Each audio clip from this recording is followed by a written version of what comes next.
Dense trees and other plants create narrow and few paths as you walk, Fenora, through the Nobier forest at the end of Feltrand and Scansa. But your mind is not in its normal state. Tell us, what would someone see if they saw Fenora walking through these forests 6 months ago? She is, like, completely disheveled. Her face is blotchy from sobbing. Her usually really neat hair that's pulled back and braided is, like, completely coming undone, and there are just pieces sticking up everywhere. She's holding her sword in her hand, but it's that sort of limp holding. We are not really prepared or cognizant that you're even holding something. And she is just inexpressibly distraught. Mm-hmm. And I would think in the other hand, maybe a wooden dagger, do you think? And so that is not a limp handhold. That is gripped tightly. So white-knuckled, disheveled, mindless, step by step, you go deeper and deeper into these woods. And what you don't notice is that a shadow has quickly come upon you and hovers as if you are being watched on all sides for a few minutes, until finally a voice speaks. Child, you walk a dangerous path. This is a place for hidden things. You are not one of these.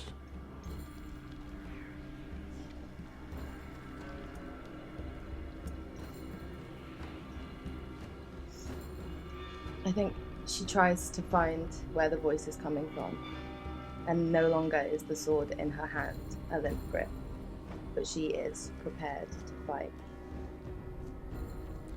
As you look around, the voice speaks up again. You have experienced a great loss. Did you see the person fleeing? Do you know which direction they went? That was not for me to see, but I see you now. Then why are you here? I am here to protect you on your journey. And as this entity says that, you hear something massive nearby yell out, as if in fear. Something clearly had been stalking you, massive, and it flees further and further away from you. And almost like a rippling effect, you hear the pathway in front of you, not visually, but through auditory, things scattering on this path in front of you. What are you? Who are you? You know who I am. At least you know of who I am. But I do wonder, what is it you need, child?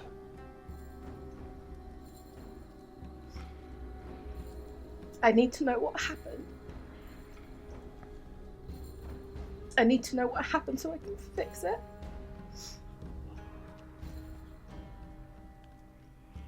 The fixing requires more than knowledge. I'll do anything. I can only offer my strength to a few, but I will demand something in return. Anything? I require everything. I have nothing left.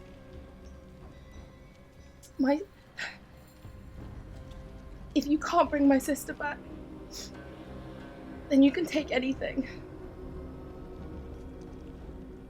I will not accept this offering in your fractured state.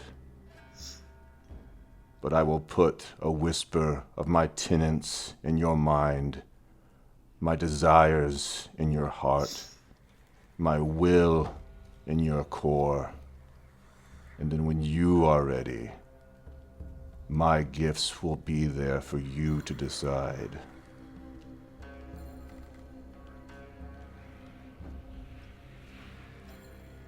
I think she's in that moment, like, there is nothing to be said, because she would accept any terms. She would agree to anything if it meant answers. You So I will think she's not. okay. You will show the wicked no leniency. You will fight injustice, and you will aid those harmed by moral corruption when you are ready. Walk safely, friend. Walk towards your peace. For if you accept my gift, peace will be rare. And with a sword in Fenora's hand, 6 months later, you now see that injustice in front of you. And that's where we'll pick up on this week's episode of Religion Check.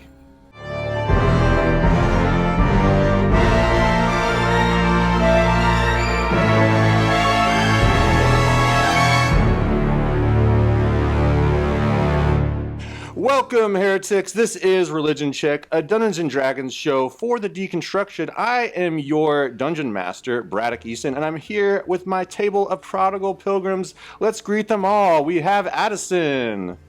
We have Daisy. We have Luna, Mattie Mae, and Ryan. This is the fifth and the final episode of our live play Dungeons & Dragons game. Tears are welcome now, and we are glad you are here. Are we ready to roll for religion? Yeah. All right, Yeah, let's start. Hell yeah, brother. Hell yeah, brother! Well, let's start with our recap. Opening on the death of Annalie Fadel, our Prodigal Pilgrims stepped into the massive Temple of Pelor in Arathis, discovering a strange plot to descend into the hidden temple of Dua Foda, where a foe with a glass blade, aided by sleep moths and other horrors, works quickly ahead of you. You went through 3 protected rooms that recounted the history of a blade, an enchanted tablet, a special sapling, before coming upon a platform that slowly went even further into the Temple of Duafoda. At the bottom, you came into, surprisingly, a tranquil garden where a stone path and stairs, surrounded by water on both sides, leads to a 30-foot tall tree with glowing leaves. You spoke with your quarry, the murderer of Annalie, a Scanson armed with a glass blade who seeks to release the Dream Lord, an entity this half-human encountered 30 years ago. You wasted no words, and the battle had begun. And before we pick up as well, let me tell our audience is that we have leveled up our characters, but they get to choose a moment narratively of when this level up is going to happen. So a little untraditional from what's typical with D&D, but we listen to Daddy Brendan Lee Mulligan when he has a good idea. And so that's what we're doing now. So then let's go ahead and get into the battle, and everybody roll initiative. Oh, no. Oh, shit. Row. All right, here we go. Let's start. Dolly, do you have yours? Wait. I have it on the die. I'm just pulling up my initiative. Okay, cool. I have 13. 13. Adrian. 6. Classic. Nice. Fenora. Wait. I don't add anything to it. Yeah, you should have an Right? initiative bonus unless you don't have a dexterity at all. Yeah, you don't add anything to yours. I don't have a dex. So I what'd you rolled a get? 2. 2! This dice might have to immediately go to dice jail. Sior, what'd you get? I got 11. All right, and then Delphira? 4. 4. Oh my gosh, Amazing. that's my girl. Well, I also rolled a 2. I thought the baddies rolled poorly, but clearly they did not. All right. Top of I our know what you're initiative talking about, order we're baddies. is going to be Dolly, followed by Sior. To remind you of what's Whoa. going on as you're planning what you're going to do, Dolly, is so we have this figure on the far side who activated these 3 siphons. All 3 of these things are pulling a key element that you see from this tree and this room. The one on the far left is pulling out the light of the moon. The one in the middle is pulling out the shadow from underneath the tree. The one on the far right is pulling out the sunlight from the tree and in this room. And then you have the figure in front of the tree, and close to you is this crustacean-like creature that is almost like drawing fear in the area to you. So that's the layout of the room, and just so you know as well, the walls are about 30 feet high, like the stairwell goes up 30 feet to the upper platform. Can I just note that we rolled the exact same initiative order as the first combat encounter. It's the same order. Incredible. Well, trying I'm to see. yeah, So I this was is- last. I was last This then. is the second time that you guys are making the 16-year-old start the battle. Dolly said she was considered an adult where she came from. That's We're right. gonna move away from infantilizing her. Amazing. She figured out the puzzle none of us could figure out. Mm-hmm. Wisdom before age or whatever. All right, Dolly, and then Sior on deck. Okay, so she's even before the baddies. Oh, Lord. You also have Dick with you as well, so you can utilize him. Just to remind you, one of Dick's abilities, if you cast a concentration spell, you can hand that concentration spell to him for him to take off. Okay. Thanks. He can also do things like give you the help action on an attack, but it will make him vulnerable to that enemy nearby. I think, so the crustacean is right next to us, okay, and Girly is back there.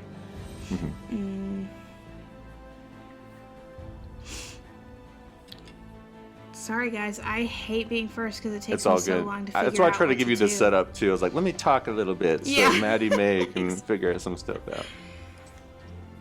Because I have, I don't have to explain this.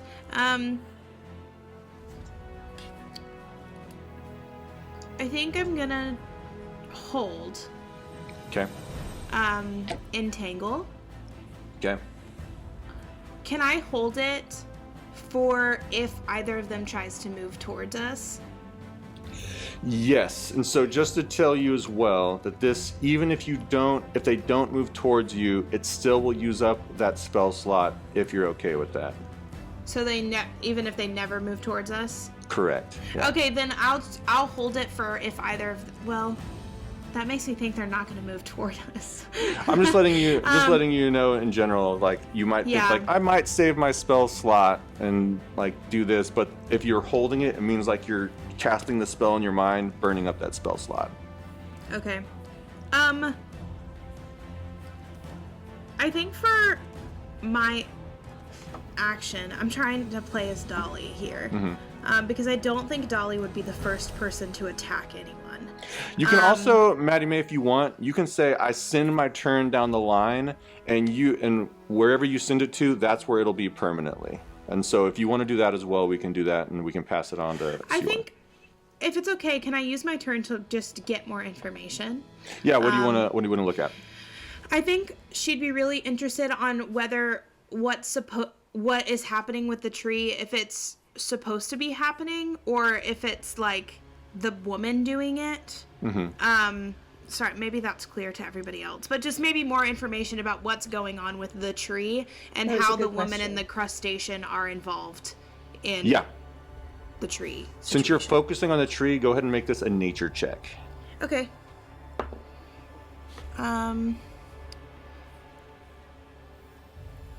18 plus 5. Oh, incredible. 23. 23. I'm going to give you a lot of information here. Okay. So first you see this tree, you see these things near it, and it clicks with you on the 23. This is the sapling from the reliefs 100 years ago. Okay. And so You see as these things activated where this tree was healthy at first, that these things are pulling life out of the tree. Like you see, not immediately yet, but because you rolled so high, you can automatically tell just barely the leaves are starting to dim, the shadow underneath is starting to flicker, and the light in the room is not behaving how it should be because of these three things. Okay. And you see as well,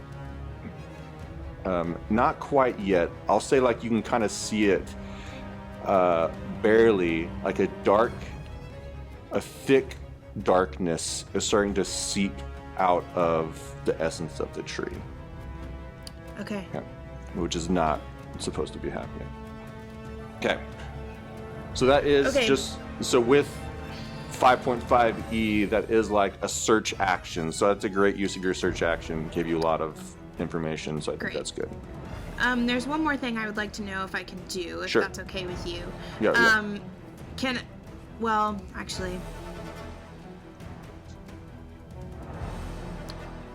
Actually, never mind. Okay. I think Dolly's like, okay, I've got more information. She's gonna let the next person.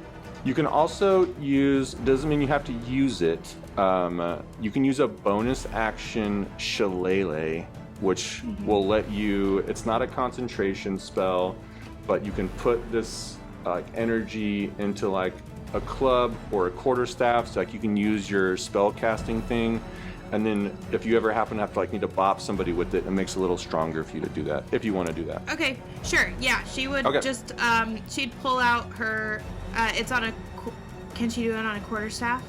Yeah, so she'll pull out her quarterstaff, sort of trying to be discreet because she doesn't want to initiate anything necessarily, and cast the nature magic on it with the shillelagh. Perfect. Yeah, what does that look like as it comes over your quarterstaff?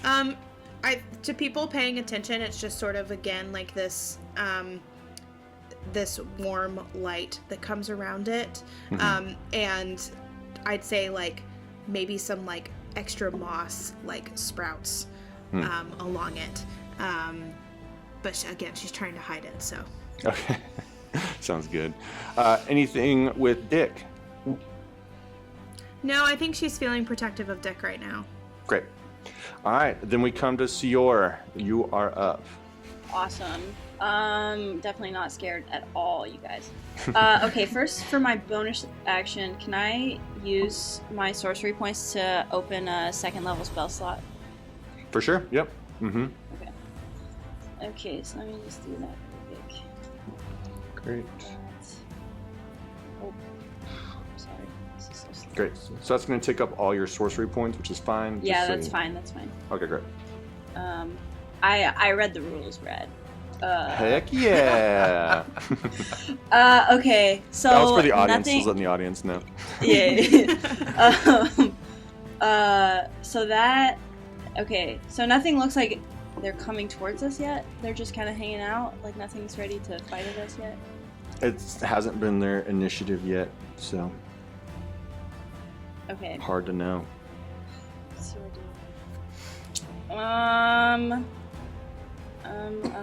okay. You know what? I'm just gonna go for it. I'm gonna try to hit that crustacean dude with firebolt. Amazing. Go ahead and roll for it. Do I have innate sorcery here? Yes or no? You don't have that going. Yep. No, that'll take a bonus action to get going. Oh, okay. You can always do Tides of Chaos. No, I won't use that yet. I won't use that yet until I have to. Oh, okay, that's fine. It's a dirty 20. Great. That will hit. Go ahead and roll damage. Okay. That's a 3. So better than nothing. Your fire goes out, erupts on this crustacean, doing a burn scar across its shoulder. It just kind of looks jerkily at you all. Normal burn? Normal burn. With that, it comes to its turn. It is awesome. Awesome. What it does is it moves. It's kind of like it gets on all fours and just stands in front of the stairwell here, and you see it mechanically holds its action, waiting for you all to get closer. Uh-oh. Aedra, your turn. Okay. We're just gonna do something crazy. Mm-hmm. Look at. Okay. Yeah. I'm gonna bonus Clocked. action. You let me long rest, so I have all my seals back. Mhm. I'll let you short rest, which gave you all your seals back. Yeah. Sorry, short rest is my bad. Bonus action. I'm gonna put a seal on the crustacean. What Okay. is it? Do I know what it is? Is it Scanson? You can make a Arcana check. Will that count as my action? Because if not, I'll completely disregard it. I'll say like, you're just like reaching in the back of your mind. Like you're not having to actively, like I see that one as more passive, as like what's going on with this tree. Alright, that's a 13 minus 1, 12. It's 12. above 10. That's great for you. I'll let you know it's not Scanson. Okay, cool. Great, so I'm placing a seal on it. So once again, eyes flash with like a white moonlight, Yeah. and an invisible seal is placed on it. And what's I'm the gonna distance for a seal? 30 feet. Okay. Well, if it matters, I'm going to sprint 60 feet. So Okay. action dash past it. So even if I wasn't close there, then I would be close Okay. as I passed it. Okay. Great.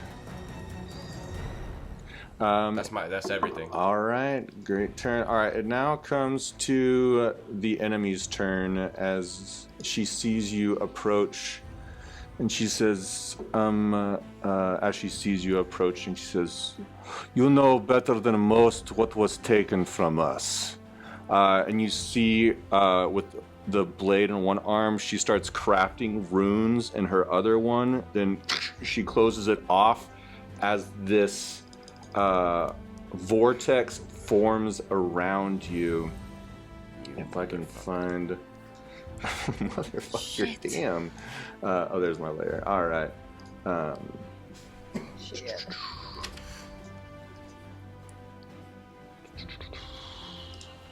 Brett's probably just sewing. We're over here.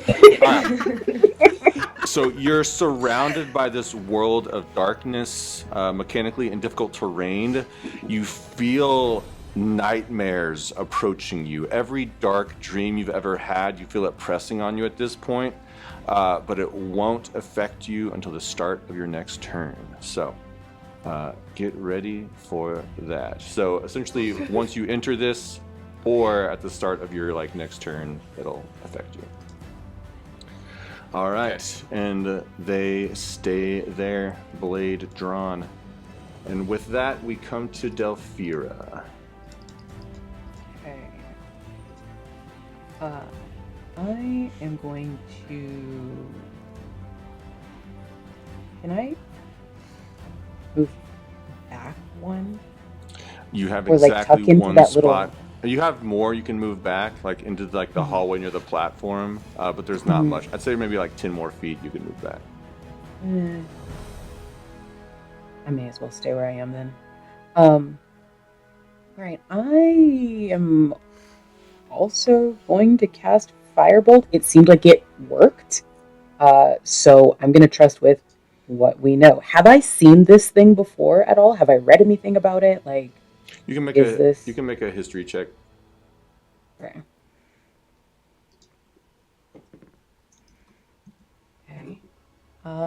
That is a 15. You have not heard of these either. Okay. Firebolt then. Okay, go ahead and roll for it.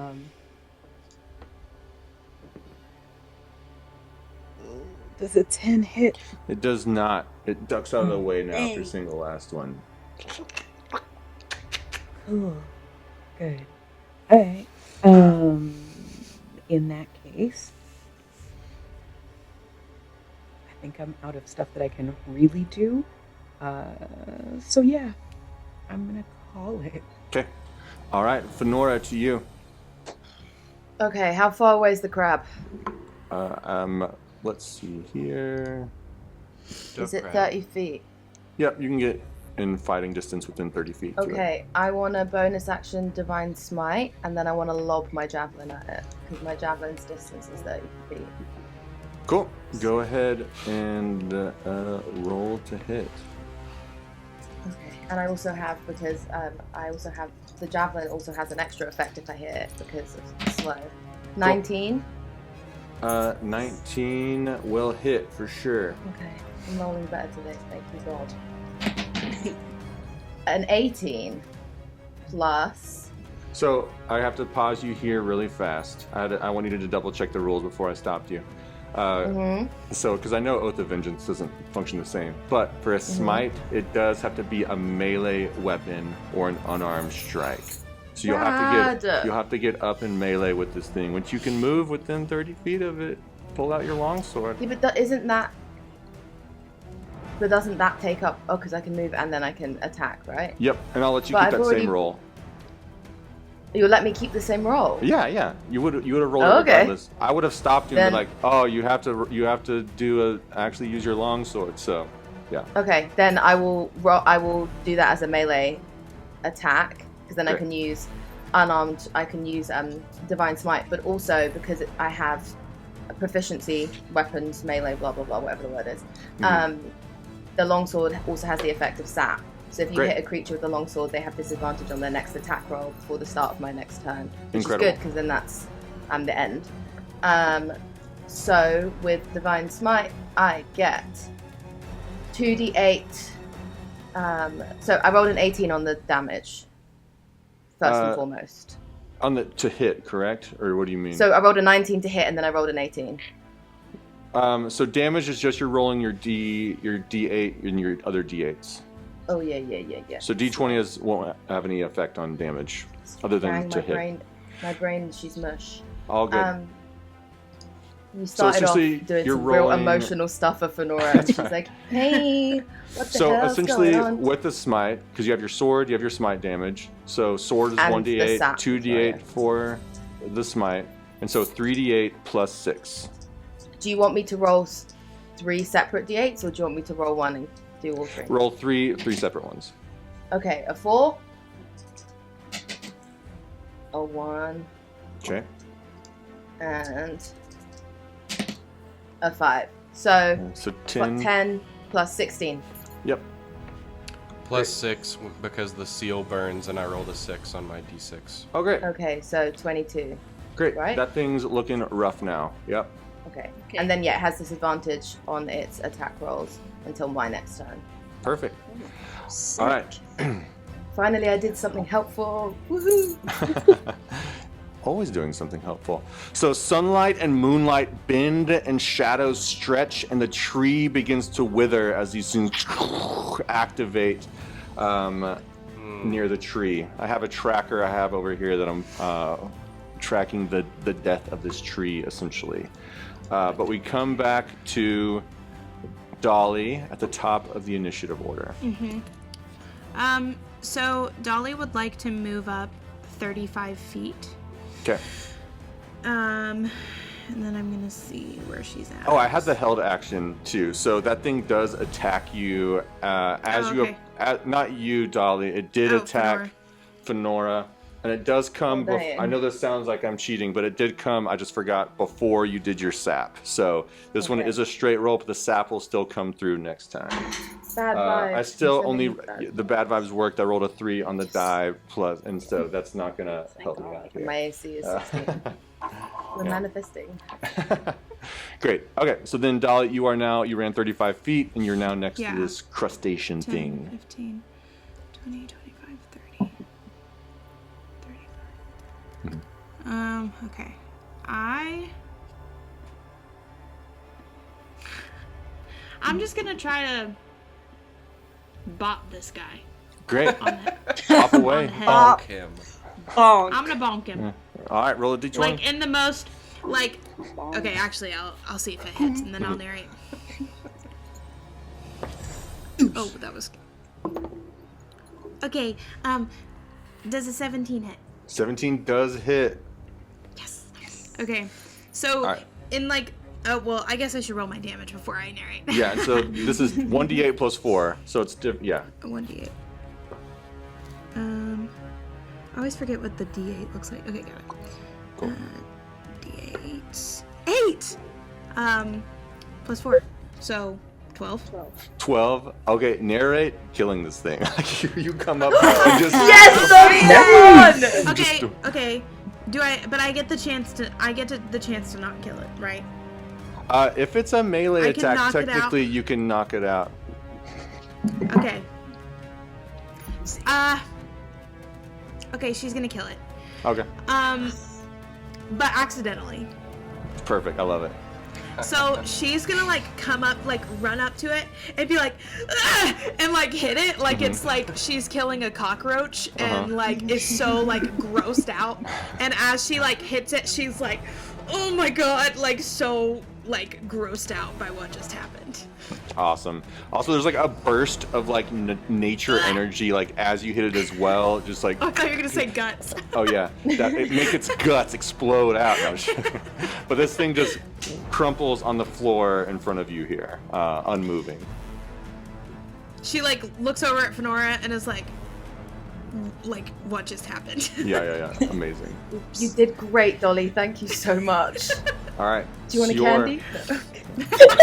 Oh shit, we really got to get to that tree, y'all. Okay, so I guess I wouldn't know this yet. Can I see the vortex that's around Adrian? Oh yeah, that thing's like blocking the path for all of you. So if any of y'all go in there, it's gonna affect you. Well, we kind of have to now. Unless I want to go swim. Oh god. I mean, Dolly kind of took what I was gonna do. Sorry. No, it's okay. No, I'm glad you did it. Damn. I don't know. I'm gonna get closer. Okay. I don't want to go How- in that thing yet. So you can only move 30 feet at this point. Okay, then so I'll that'll just bring you... go 30 feet. Okay. Oh, I really don't know what to do here because I'm not close enough to really like do anything. I feel like because none of my spells are like. I don't know how the vortex affects spells. Would it affect spells? You don't know? I don't know. Well, I don't want to waste a second level spell on that. So, can I hold? Can I wait? What are you wanting to hold specifically? Oh god, I don't know. I don't know what to do. Oh my god, this is so hard. Okay. How far is the chick from me? The badass butch. How far is she from me? Yeah, if you 70 scoot up feet? there, she's 70 feet, so 100 feet total from where you started. Okay. Okay, I guess I'll do something. I'll cast Chromatic Orb at first level ladder. What's the distance for Chromatic Orb? And do you need to see 90. the creature to do this? 90 feet.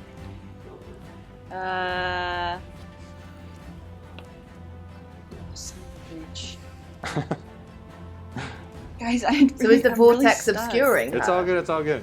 I'll help look too. So Yeah. you can't. Okay. You hurl an can't see orb, her. then And I you- can't just go in now, right? To the vortex. It I've doesn't say already anything moved about as much- sight. You hurl an orb of energy to target within range.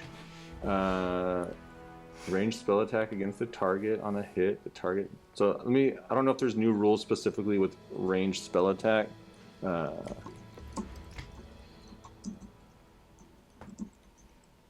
That's the only thing I can think of right now to do. Or else, no, that wouldn't work either. She's too far. So yes, a ranged spell attack generally requires a clear line of sight to the target in 5.5e. Okay, I'm stumped. I'm not going to lie, you guys. You don't have to have something figured out. Like you moving forward also helps. If you have any spells that like can buff people up, like is another way to do it. Yeah, I fear I don't have that though. Yeah. Okay, wait. No, that's not gonna work either! God damn it! Ugh! Guys, I don't do. Can we skip me? I don't know what to do. You can, if skipping technically is taking the dodge action, so we can totally skip you. Okay. Just skip me until something else happens. Okay, Yeah, so I'll you do take that. the dodge action Sorry. officially. That means no, you don't need to apologize. So in this moment, as you're struggling like to figure out what to do, all you know is like if something comes up or something tries to hit you, it's going to have disadvantage on the attack against you by taking the dodge action. So no problem. You could have also used your action to sprint forward to take a dash like Aedra did, but it would mean you take damage once you go in this thing. Yeah, and I'm squishy, so I kind of want to avoid that for as long as possible. Okay, I'll just do that. I'll just dodge. Sorry, guys. Okay. None of my Don't need spells to are far apologize. All Don't be good. sorry. And this thing is blocking your visual. All right. Adrid, your turn. Go ahead and make a wisdom saving throw for me. Above 10, above 10, above 10. 6. 6. Oh. You take 6 points of damage as your mind is racked with every fear you felt during the time of night, the thing that makes you call out for your parents when you're a kid. What might be something that Aedrid would have experienced as a child as a nightmare that might manifest itself now? You know what? I don't think it would be as a child. Okay, go ahead and tell me what it would be. I think in the 5 years since he's left Skansa, he constantly is in fear that something's going to happen to Astrid. Okay. So it's nightmares about that. Great. So you see over and over again images of her throat being slit, of her being clubbed, of her being lost and wandering in the street, abandoned, starving. All these images surround you inside of this moat of dream. But still your turn. And I'm not under any condition, it's just the damage? Just the damage. And remember, this is also difficult terrain here.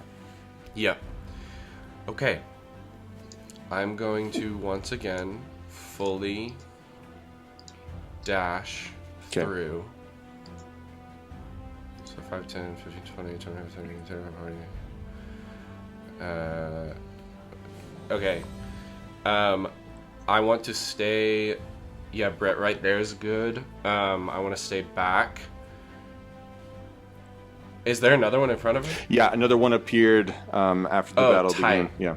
Okay, cool. I would like to bonus action place a seal on her. Okay.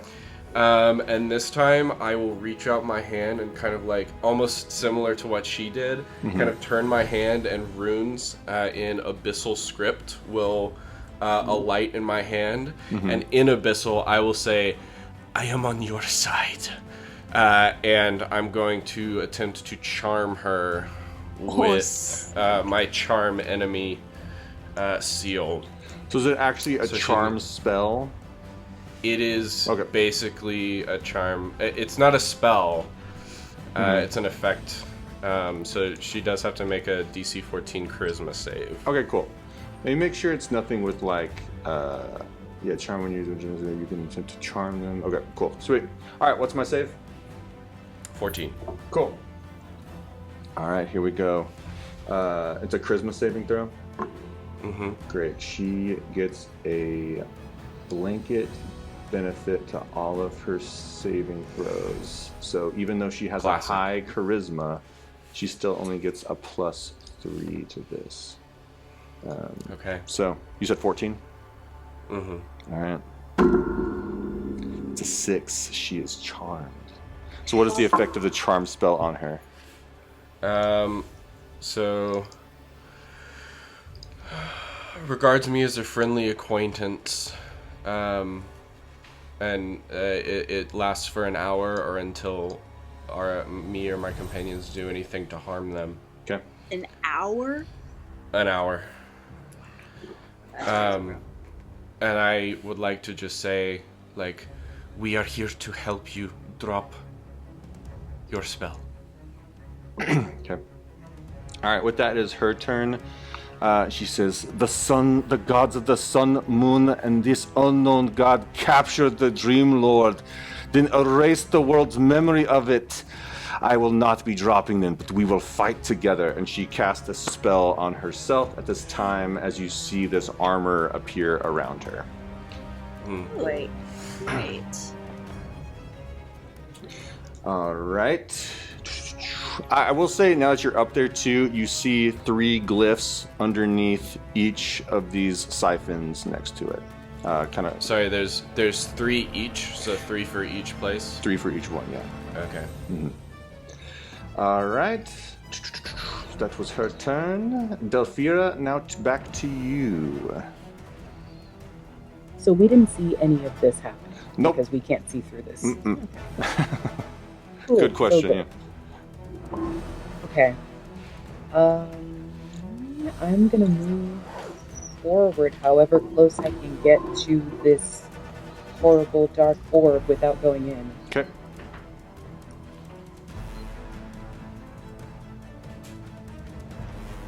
And we did determine that most ranged spells you have to be able to see. But if it doesn't say in... Like, specifically ranged spell attack is something you need to see, because, like, you're having to do attack still something have to you see can it. see. And so, we like, can't if you're fire it. thinking of, like, magic missile, that one, like, you just, like, I think just need to know their name. It just, like, goes out. But you also But I don't noticed know about the other mean lock up there. But you do know That's that true. she's up there. I know she's up there, yeah. And actually, Magic Missile does say that I have to be able to see it. Oh, really? That's new. Sorry, I let you astray. I think that's new. Shouldn't have read that. Yeah. Dang it! I should have let you. I should have tricked you. I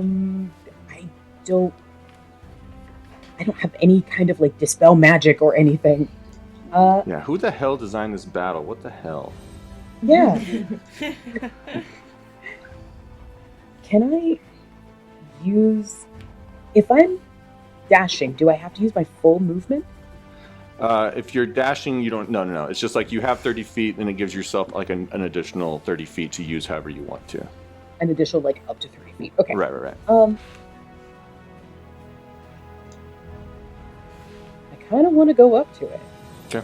Do I recognize this spell? Can I like? Okay. I'll let you do. I don't know. I have a hard time with the search one. Go ahead. I'm fine with it. Make an Arcana check. See if you recognize this spell. It is a very high DC though. This is a magic you're going to be less familiar with. Okay. Arcana. That's an 18. 18. I'll let you know that one, this is not a spell, so it's not something that can be brushed away. Likely something that person isn't even concentrating on to create. They created this, whatever this magical element is, to exist in this spot to keep y'all from getting closer. So that's what you gather from that. So you don't know specifically what it is, but you can understand various aspects of it from that. Okay. And then I have one more question. I know I can't do it this turn, but since I can see the edge of the platform off to like the left and to the right, around this thing, does Misty Step, can I do like a dashed Misty Step to get the full distance, or is that not a thing? So you're like run, dash, Misty Step. Is that what you're thinking? Yeah. I mean, Misty Step is a bonus action, so you can totally do that if it's within 30 feet. Brett, measure it out. Ooh. Oh. So you could leap into the water below. Into the water below. You can How go can more you than not an get to angle the- to the water. Yeah, it looked like the edge on the other side was 30 feet. Yeah, on the right side. Yeah. But you have to be able to see where you're going with Misty Step. That would be technically an area you cannot see.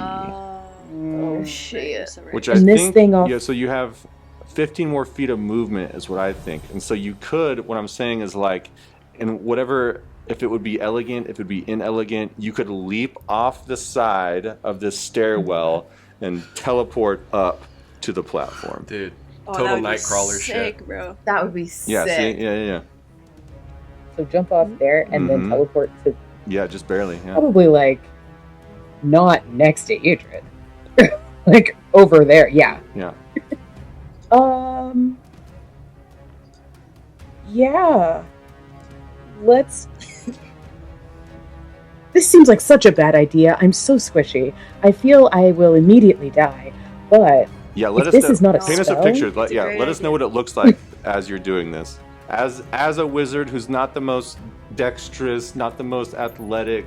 Actually, you are kind of dexterous. You have a +2 to dexterity, so yeah. I spent a lot of time like climbing up and down all the ladders in the library.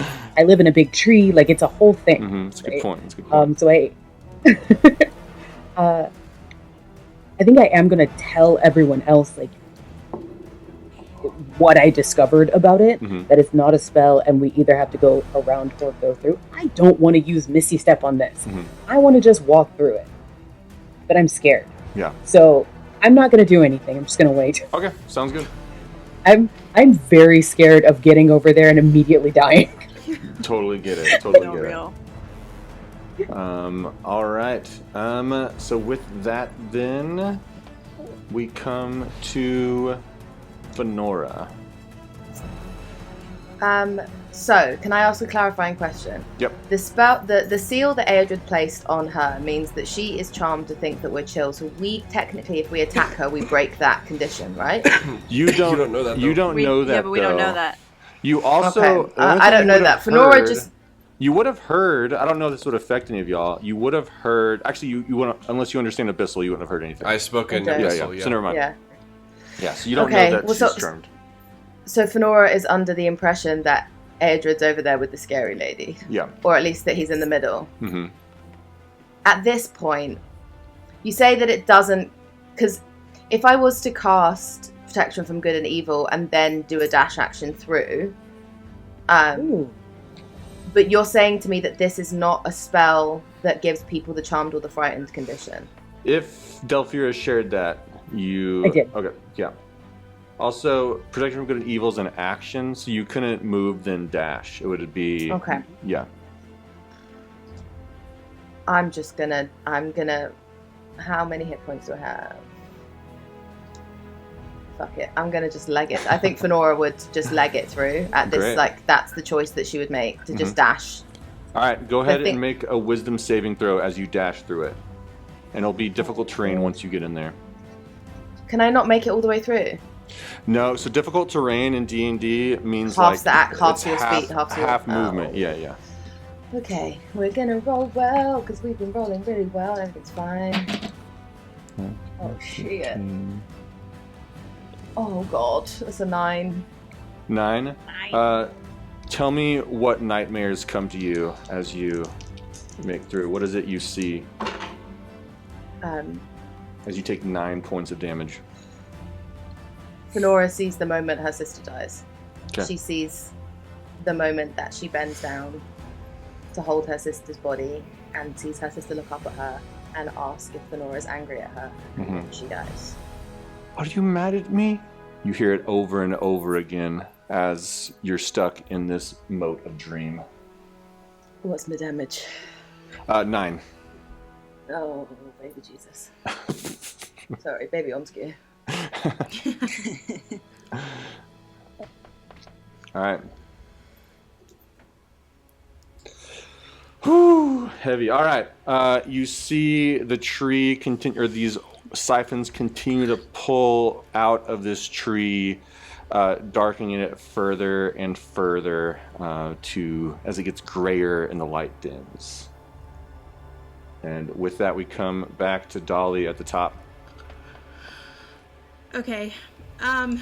Dolly's gonna see that Fenora has just run in, and she is gonna go after her friends to make sure they're okay. Okay. So she's gonna follow into the sphere. Okay. All right, go ahead and make a wisdom saving throw as you enter the sphere. Also, Dolly has 35 feet of movement breadth, so we can round up for that. Wisdom 12. You still didn't make it. What does Dolly experience as her nightmare as she goes through?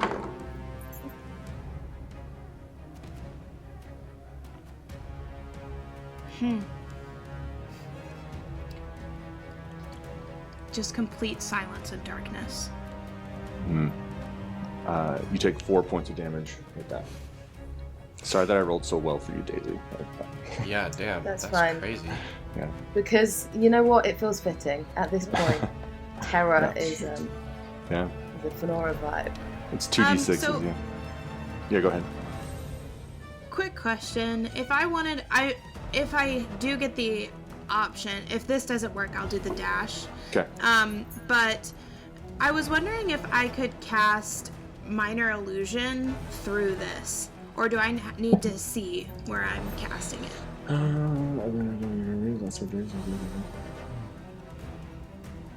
All it says is something within range. Doesn't say you need to see where it's going for that one. it's So not a did spell that attack is or that the anything. entire 35 feet that I just moved? I think so. I think Brett would have moved you that. It's hard to tell, like, with the half movement. Yeah. 5, 10, 15, 20, 25, 30, 35. Yeah, so. Okay. So I have to cast Minor Illusion, it has to be within 30 feet. So I think I can reach to right in front of the crustacean and I think she would sort of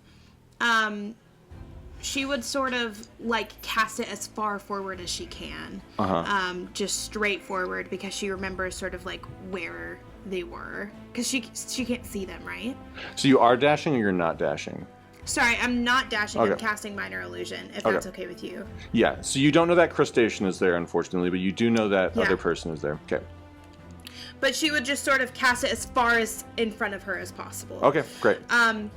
And for the Minor Illusion, she's going to create the sound of screaming, as if it's coming from the tree. Okay. And I would like to see if that affects her concentration at all, assuming that she's doing something with the tree, or doing something with this might. So she's just trying to distract her and snap her out of whatever she's doing here. Yeah, so the farthest it can go will be right here. So you create a screaming sound here, as if what does a tree screaming sound like to you? Because it doesn't Like sound a like high- it's coming from the tree. It'll just be over here. Yeah, but I feel like she has maybe like heard or imagined trees screaming before. And so it's like this high-pitched creaking. I would scream for you if I could, Yeah. but I'm not going to. Right. But like a high-pitched creaking that's very otherworldly, but also like full of pain. Okay. Great. So this erupts right in front of this crustacean thing. I'll make an investigation check. I fail. So there's like, what the fuck is going on right here? Like, and so we'll see if that affects them on their turn. Okay. Okay. All right. Sior, your turn. You just saw Okay. Dolly 16-year-old Dolly run into this darkness. Yeah, so And I'm then a screeching noise. Yeah, and then, so I'm Yeah. yeah, so I'm gonna book it in there. That's what I'm going to do. Okay. And I guess I'll dash as well to try and get across, or Yeah, as I'll far let- as I can. I'll let Brett figure out the math of it. Okay. So I do a wisdom. Yep, wisdom saving throw. Okay. Oh, that's good. That's a 18. Oh, good, because I rolled Thank another God. 9. So you sense, like, you kind of close your eyes, you feel the nightmares approaching it, and you're able to shake them off, so no damage. Great. I was worried for the squishy sorcerer. Yeah. I'm All very right, and I squishy. don't think you have your bonus action. You can do innate sorcery. You can activate it now if you want to. Get that out of the way. Yeah, I'll go ahead and activate that now since I'm about Okay. to be through the. Great. So. Perfect. All right, great turn. And we now come to this other mean lock that just had this scream erupt in front of it. And only you see it, Aedrid, is like, it kind of like, the best it can, this strange tongue comes out and like licks its lips in pleasure in this moment. But I will say I rolled low enough that I'm still going to let that be like a disadvantage of attack. It is not charmed by you. She gave no instruction. So this thing That's is fine. still going to attack you. But I'll give it disadvantage because of what Dolly did. All right. A 10 and a 6 are not gonna do it on the die. And so it just swipes against you, and that'll be it. But now I need you to make as we move into your turn, a wisdom saving throw again for me.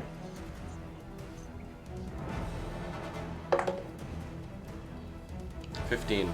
15, you pass. What is that coming from? It's coming from the mean lock. It has this aura around it that evokes fear. Okay, so I get the sense like, bad, move away. Mhm. When did I start to feel that? As it approached me? At the start of your turn. Yeah. Okay. Yeah. Okay. Okay, I'm thinking of doing something crazy. I would like you to tell me if this is something I can do. Sure. I would like to walk around the mean lock. Okay. I would like to, unbeknownst to this woman, place another seal as a bonus action. Okay. And then I would like to know, would me trying to persuade her cost an action? I think it depends on the persuasion. Okay. As well as that, the fact that she's charmed is going to let this happen. If she were not charmed, there'd be no option for persuasion here. Okay. Totally. Okay. Fully. I am going to... You said she's elvish? She's half elvish, leaning more on the human side. Where like Fenora's half elvish, leaning on the elvish side.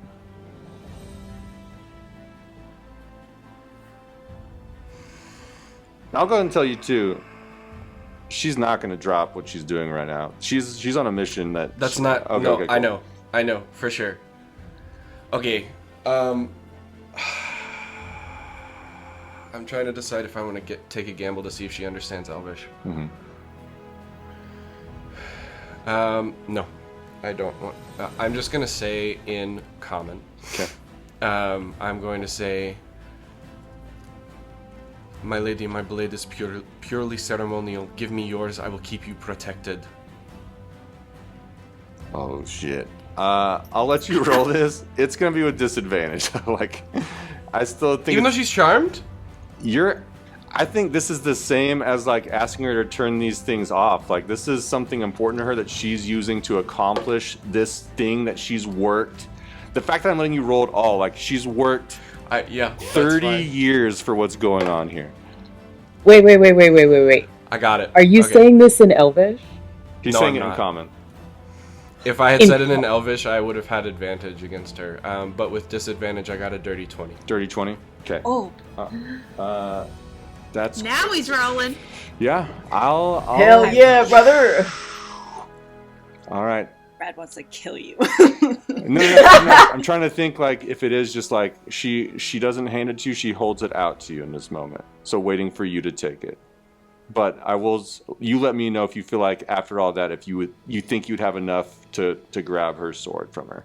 I'll leave it up to you. What do you mean by if I would have enough? Like enough action economy. Do you feel like to also like take her weapon that she's giving you? I think it's likely, but I just wasn't sure if like you feel like in this moment too of walking around saying this.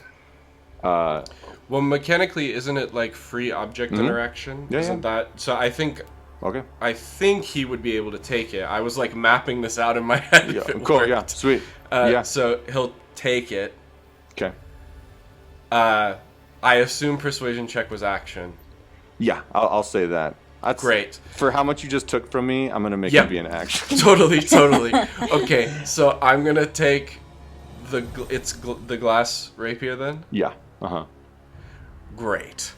I'm going to take that, and I am going to turn my back on her as if I am readying myself to defend her. Okay. Okay. Kind of just turning to face the mean lock thing. I am going to do something mean now then. With your persuasion check of a 20, that all of your allies are going to have to do an insight check that beats a 20 for them to think you are not joining her. That's fine. Okay. That makes sense. Yeah. Right good. now, I got something out of it then. Just to make sure, do I not have a -1 weapon with this glass? You have a standard rapier at this point with this. Yeah. Incredible. Also, if you ever rolled a natural 1 with that rapier, I was going to make it shatter, so I'm glad you got something. Oh, I fully figured that was something you were going to do. Amazing. So do we roll that now or just on our turn? We'll wait for your turn, because who knows Okay. what will happen between now and then. All right. I love this class. You and your freaking charismatic characters in my campaign. All right. Back to her. Let's see here. C. Does the scream do anything to her? I would say, well, I'll do that first roll for the one dude. She notices it, but like at this point, it might have given her disadvantage to attack, but she is right now just holding an attack. So she's holding an attack. I'll give her disadvantage on it as well because I also rolled a 3 in the die for that one. So I'll give you that one for her too. Great. All right, Delphira, it is your turn. All right. Well, having watched everyone run in and then heard horrible screaming, I guess I have to go in. Right. Can I run up the side where it's like less Yeah, and then just dash? for sure. Yeah, so Smart. that's 5, 10, 15, 20, 25, 30, 35, 40, 45, 50, 55, 60. But still go ahead and make a wisdom saving throw because you still went in that area. Okay. Let's see. Come on. You got this. Oh. So what if hypothetically someone might have rolled a natural 1, not me, but someone else? The good thing about saving throws is that it doesn't increase damage, so you're still taking the same amount of damage, but I do need to tell me what horrible nightmare you're feeling as you're going through this edge of this, as you take 7 points of damage. What horrible nightmare am I feeling? I think it's waking up and hearing her parents in the other room talking about how the reputation that she's gotten after what happened Mm-hmm. at the observatory is affecting their business in Umuzi. They could lose. She hears her father say they could lose everything they have spent their lives building. Mm-hmm. And he's willing to do it, but that is like awful for her to think about. Mm-hmm. Yeah, let's go with that. They don't say the words to you, but you hear the words disappointment, failure, inconvenience about what's happening with their business. But those words are so loud that they feel like they're directed at you. But you are through the shadow here. As you come through, you see the attack this person was holding in their hand lashes out at you as this almost like dark whip comes towards you. Also, go ahead and make an insight check for me against, as you see Aedred standing next to her with his sword drawn.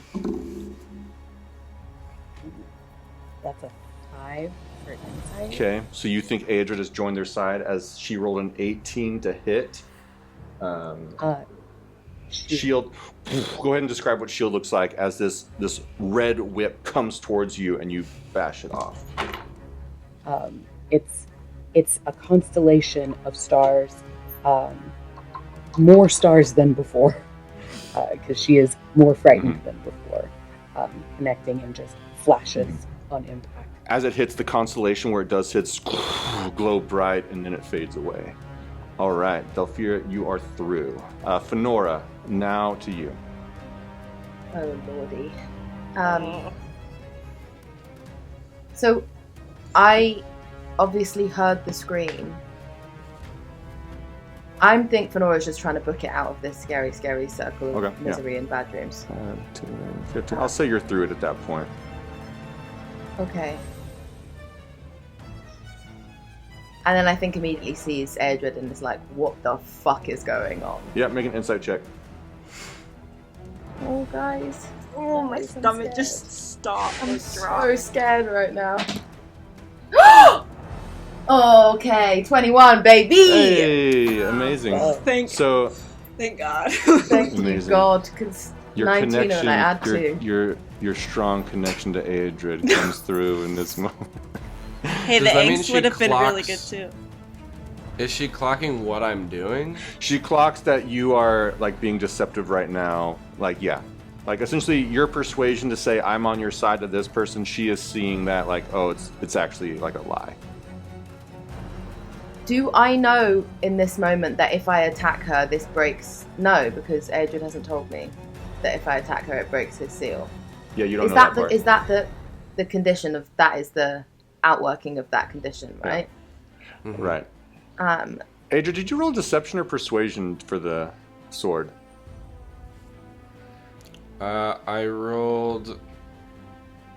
It's still gonna stand because it's only a 2-point difference. I did roll persuasion because she was charmed. I didn't. Is that the rule of the ability? Either way, we can look it up.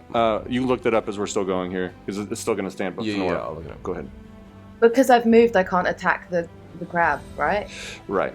Yeah. You can throw a javelin at this point. You don't have enough movement to use your sword.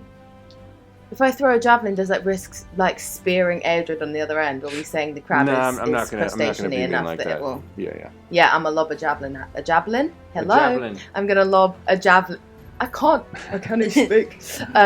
I am going to lob a javelin at it. Javelin away. Oh, a 6 doesn't hit. Does 6 it? does not hit as your javelin Oh shit! goes through Aedrid's neck, killing him. No, I'm joking. Oh my god! About to be like, I am quitting. No. It does go wide off in the distance, clings near the tree, so be sure to mark off that javelin in your inventory. But I've got 4 though, right? So what? Or am I making that up? How many javelins do I Yeah, I'm sure you got like 4 of them or something. Cool. have? I've got 3. All right. Then with that, I've got 6. whoa! Damn. Whoa! All right. Damn. The room that's all starts I to got, nothing the else I can room do. starts to dim, and the water you notice, for those of you who can see, can't even reflect. There's something distorted where the water can even catch the light, and the tree is dying. All right, Bitch. back at the top, Dolly, go ahead and make Dolly. your way through. Yeah, I would like to get through. All right, and 5, I'd like to know 10, how much 15, movement. 20, 25, 30, and then we're rounding up for you, so we're going to say you're through it there at that point. Okay. Okay, can I like stop here, assess the situation, and then move further if I want to, like using the dash, or Yeah, you can give Like- me like an instant read, like of what you think's going on Yeah. here. What are you looking at? I want to know what's going on with Hatred. Yeah, make an insight check as you come through and you see a sword drawn towards you all. Adrian, is it persuasion or deception?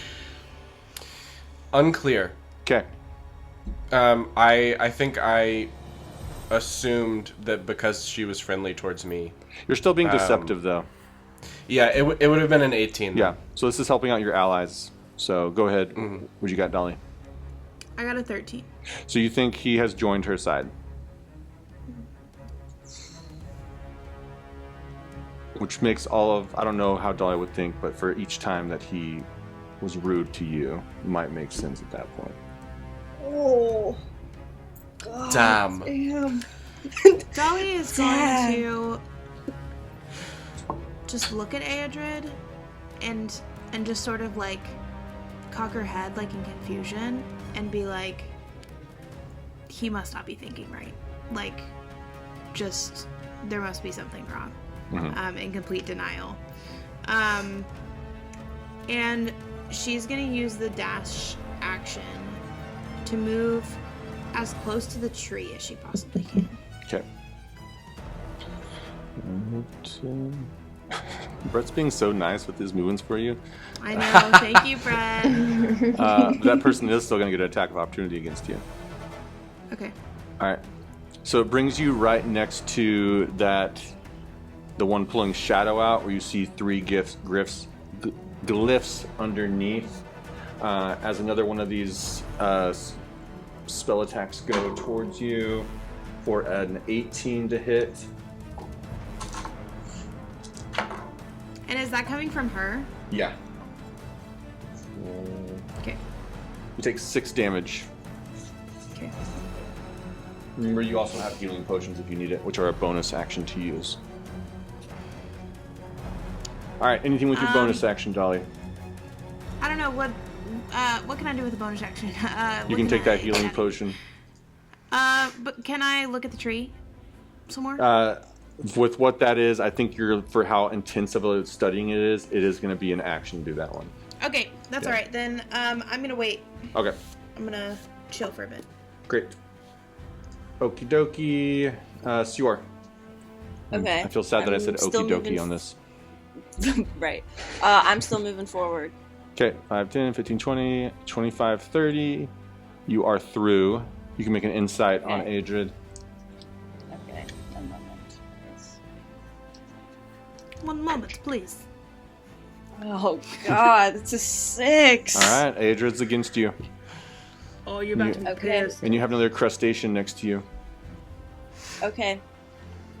So Yeah, come on.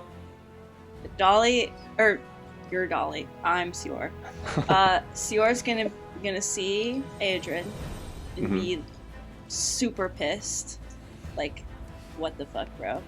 And yeah, I'll throw a firebolt at him. Firebolt at him. Okay, cool. Yeah. All right, go Because and roll of for the it. Betrayal. Would you stop at a firebolt? reasonable. I think you should chromatic orb his ass, 2nd level. That's what I think. I'm saving that. I've got to save that. This is her first reaction, you know. Okay, yeah, for sure. Okay, I love it. It's probably not that good. It's a 13. I'm guessing that doesn't hit. No, that does not hit. Okay. Okay. How do you dodge out of the way? She doesn't have a Kinda lot of like focus. moves. Okay. That's with advantage. Innate sorcery. Oh, you're right. So Oh, can great. I roll again? Great. Yep. Okay. Don't say it so excitedly. Sorry. Jeez. I forgot. That's not any better. Okay. All right. Oh, it's actually triple advantage. Roll one more. I'm just. The elusive triple advantage. Great. Okay. All right. Then we come to the Meanlock's turn.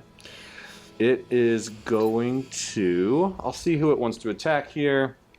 1 through 10, Sior. 11 through 20, Adrid. Adrid, coming to you with a 19. I wish I'd rolled that for my attack roll. We'll see if it comes back.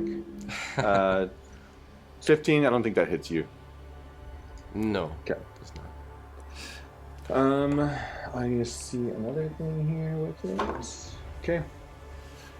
14 even. All right. That is its turn where it's at. Adrid, is your turn. I need you to make another wisdom saving throw for me.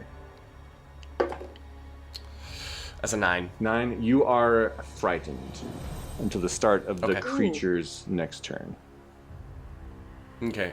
So is that that's disadvantage on all attack rolls and stuff, even not against it? Is that correct? Creature, as long as it's in your line of sight, disadvantage on all attack rolls and ability checks. Okay. That's fine. Cool. And you can't move closer to it. Cool.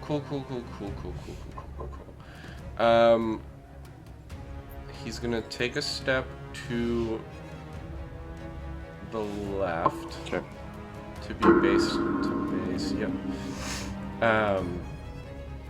And turn around, and behind her, he's going to say, "Perhaps I believe in your cause." but you killed my mom. And he's going to stab through, now that he knows the rest of the party is through the darkness. And is going to, because I have short rested, the blade is going to glow, and I'm going to activate Honey Sweet Blades to cancel out my disadvantage. Cool. It's behind you now, so you actually wouldn't have disadvantage. Oh, sick. Yeah. Then it gives me advantage. Perfect. That's fine. And I'm going to attack her. Great. Okay. That is a 15. All right. I need you to make, with this attack, that...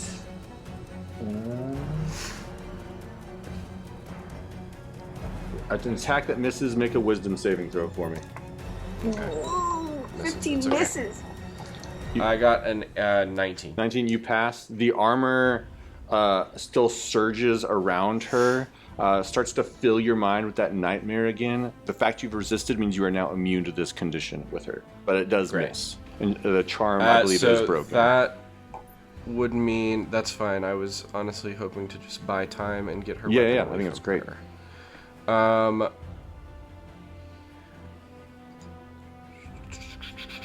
Sorry, I'm just checking on something. I have so much text in my features and traits, it's insane. Where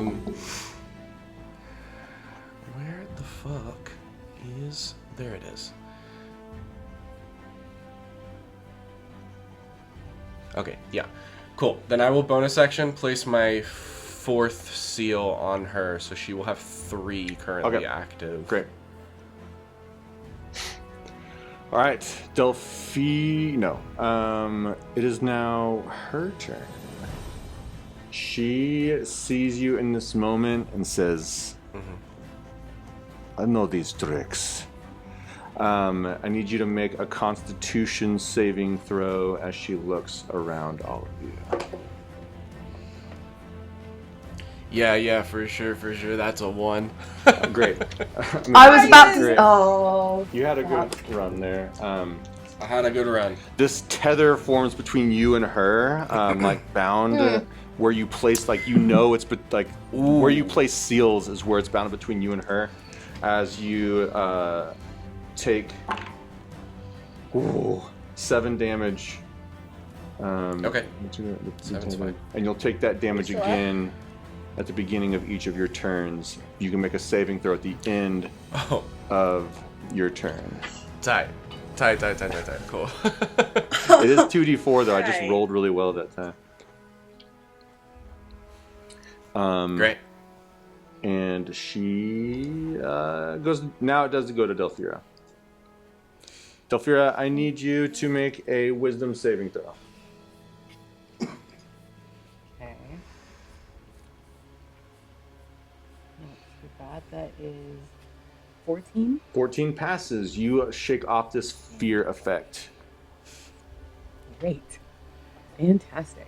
And you see these siphons, these magical elements drawing life out of this tree in front of you. Okay, and there are runes around all of them. Yeah, right? each of them has 3 runes underneath them.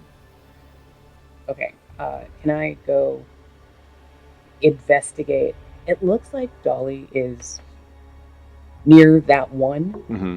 I should probably also look at that one. 2 heads are better than 1, even if it's an 8-year-old. So you'll go by. The Meanlock will take a strike against you as you go by. I rolled a 6 on the die, though. Get a 10. Not going to do it. So you see these runes now. You're up close and personal to what's going on here for you to properly investigate with an Arcana check of what's going on here. And you can also have Dia give you help on this if you want. They're used to helping you with studying arcane things.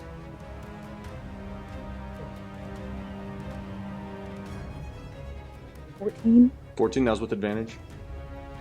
Oh, no, that was without. Let me pick a different die. Okay, now we're talking. That's an 18 on the die plus 8. Oh, hell yeah. Amazing.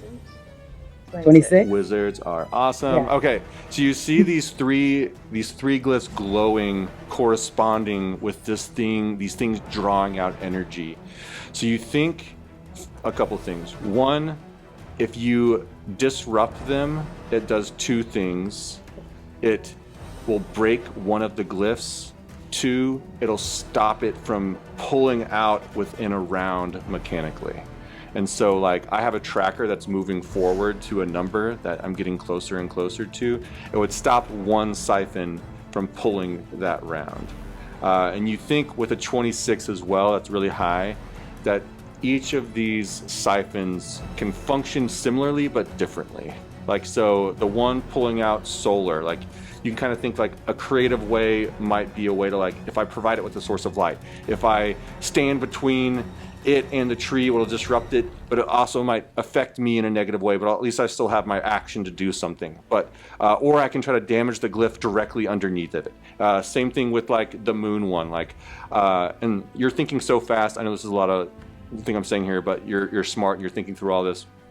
With the lunar one, you think if there's something like important to like lunar theology that might have an impact on it. Maybe if I create an image of a moon to empower the moon more using like some kind of illusion spell, I can damage the glyph here as well, or I can stand in between it as well, take a negative aspect and have something else affect me, but at least I still have my action. With the shadow one, you're less familiar with this deity, so it's hard for you to know, but if it's connected to Fenora's deity, like she said, maybe something she can do to impact that shadow one itself, or damaging the glyph, or standing between it and that, allowing you to have your action but taking damage or some kind of negative effect from that. So I'm not sure how you want to communicate all that to your team in 6 seconds, but I believe in you. I think that the others might not hear because the information is coming so fast. Delphira is just processing like out loud, like, okay, maybe if I can do this, maybe we could do this, maybe that would work out. Yeah, I think that's great. It's kind of like Dolly whenever you see so fast that maybe Dolly would also like catch some of this, or it makes me think of like debate competitions where they're not actually debating. Yes. There's like I envision that right here, especially with a 26 is crazy high, like, and so we're gonna honor that role. You're getting the information and you're able to process and throw it out there as quickly as possible. So we'll say that lands well.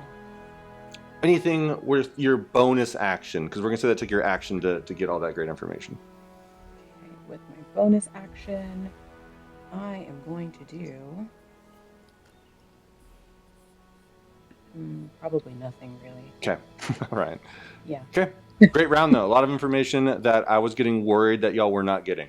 So, Fenora, go ahead and make a wisdom saving throw. Okay. Should I keep doing this dice? Should I change dice? No, trust your dice. Trust your dice. Fuck me. I would have said For a change. laugh. Why is this happening? Bro, I have 14 hit points. I rolled a 10. And I don't have anything for wisdom. So close. The DC's 11. You were almost there. But you are now afraid. You cannot move closer, and as long as this crustacean, this meanlock is in your sight, you can you'll have disadvantage on attack rolls. So you can attack this thing. You can throw another javelin, but it'll be with disadvantage. Can I cast Protection from Good and Evil on myself? Because if I do that, then it means that even though I already have the frightened condition, if the target is already possessed, charmed, or frightened by such a creature, the target has advantage on any new saving throws against the relevant effect. Totally. Yeah, you're welcome to do that for sure. You can also do something... I also have... Yeah, go ahead. I have 2 clarifying questions. Yeah. So, one, I don't think that I had my shield as equipped, which makes my AC 18, not 16. As in on D&D and Beyond, I hadn't had it equipped, but it was equipped just for general future attack rolls against Fenora, because she's only got 14 hit points. Also, have we had a long rest since I healed Sior from the healing pool? Mm-mm. Shit. You also, I'm looking at, you also have used up divine favor, so you only have 2 spell slots left. Just to clarify that too. So, I didn't use divine favor this time, though. Oh no, You're still with the short rest wouldn't have brought that back. And the divine smite was a bonus action. Right, and okay. you have you can do divine smite without using I have a 2 spell slot. Yeah, I think because my hit points are this low, not low, but low enough for this to be concerning, I either cast Cure Wounds on myself to bring them back up, or Protection from Good and Evil to try and offset the... Am I frightened or charmed? Frightened. You are frightened. I might offer another option, which is Offer me options. Vow of Enmity. When you take the attack action, out of this vow, you have an advantage on attack rolls against the creature for 1 minute. So this will make your attack rolls straight with it. So it'll be a straight roll. And you can always move it to another creature once you take 1 down to 0. Yeah. I feel like that might be smarter. But I'm just... I'm worried about having to then re-up the wisdom saving throw. Okay. And then continue. Sounds good. No, I want to fuck this thing up. Okay. Okay. I want to attack the crab. Amazing. All right, are you doing Vow of Enmity? Vow of Enmity. Great. Yeah. All right, so straight roll. Throw that javy. Oh, sweet baby. Let's do this. Oh, fucking fucks. Adrian I got an infected 11. you. 11? I don't think that hits. No, it does not hit. Nora's fucking screwed. Yeah. No, she's What not. is your She's vow? fine. This is the first time we've Everything's seen your Vow of Enmity. Tell us what it looks like. I think in this moment, I made notes about it because I was trying to decide. So, I think in this... Well, it didn't work, so I don't want to use it. It worked. The vow is still on this creature. Even if I didn't hit it, isn't it not on The vow is resting on this creature now. All your Oh! enmity, all your focus, all your desire to do to bring justice is now focused on this creature right now. Yeah. Yeah, I think in the moment, Fenora's not really thinking about Omskir. That's not the focus of this moment. I think especially because we went through the dream nightmare portal of hell. Everything is making her focus on her sister. Okay. And I think that she looks at the crab and she goes, she didn't deserve this, but you do. Okay. Great. Love it. All right. With that, I can't do anything else. the tree does not have much longer. The tree has turned completely gray at this point, and darkness is pouring out of this tree into this half-elf in front of it. It is not looking good at this point for the tree. With that, we come to the top to Dolly. Okay, she's gonna bonus action first and lock eyes with Aedrid and say, I always had faith in you, and cast Healing Word. Okay. On him or on you? On him. He looks fine. He just got 7... he has... Narratively, he has a lot of points. I still have even narratively... I still have 25 hit points. Even narratively, he looks fine. So the term in D&D is bloodied. Is whenever something is half hit points, you're bloodied. Aedrid is not near bloodied at this point. So you wouldn't look at him and think that guy needs healing. You think, that guy's doing all right. Okay, can she just say that as a free action then? Yeah, for sure. And then, do any of my other friends look bloodied? Let's see here. You look bloodied. I'll tell you that. Also, this tree's looking bloodied. Yeah, I'm gonna go to the tree. Okay. So purple is Moon. Purple is moon. Mm-hmm. I feel like Delphira needs to do moon. And then this is sun. Okay, she's gonna move over, having like her Green is sun, Delphira's, middle shadow. yeah, Delphira's mutterings to herself. She's gonna cross over to sun. Okay. And as she's sort of passing, Delphira just say, I've got this one, you go get that one. And my understanding is just to get creative with what might work. Getting creative would let me I'll reward creativity, I'll reward resources, I'll play ball for sure. Okay. So I think that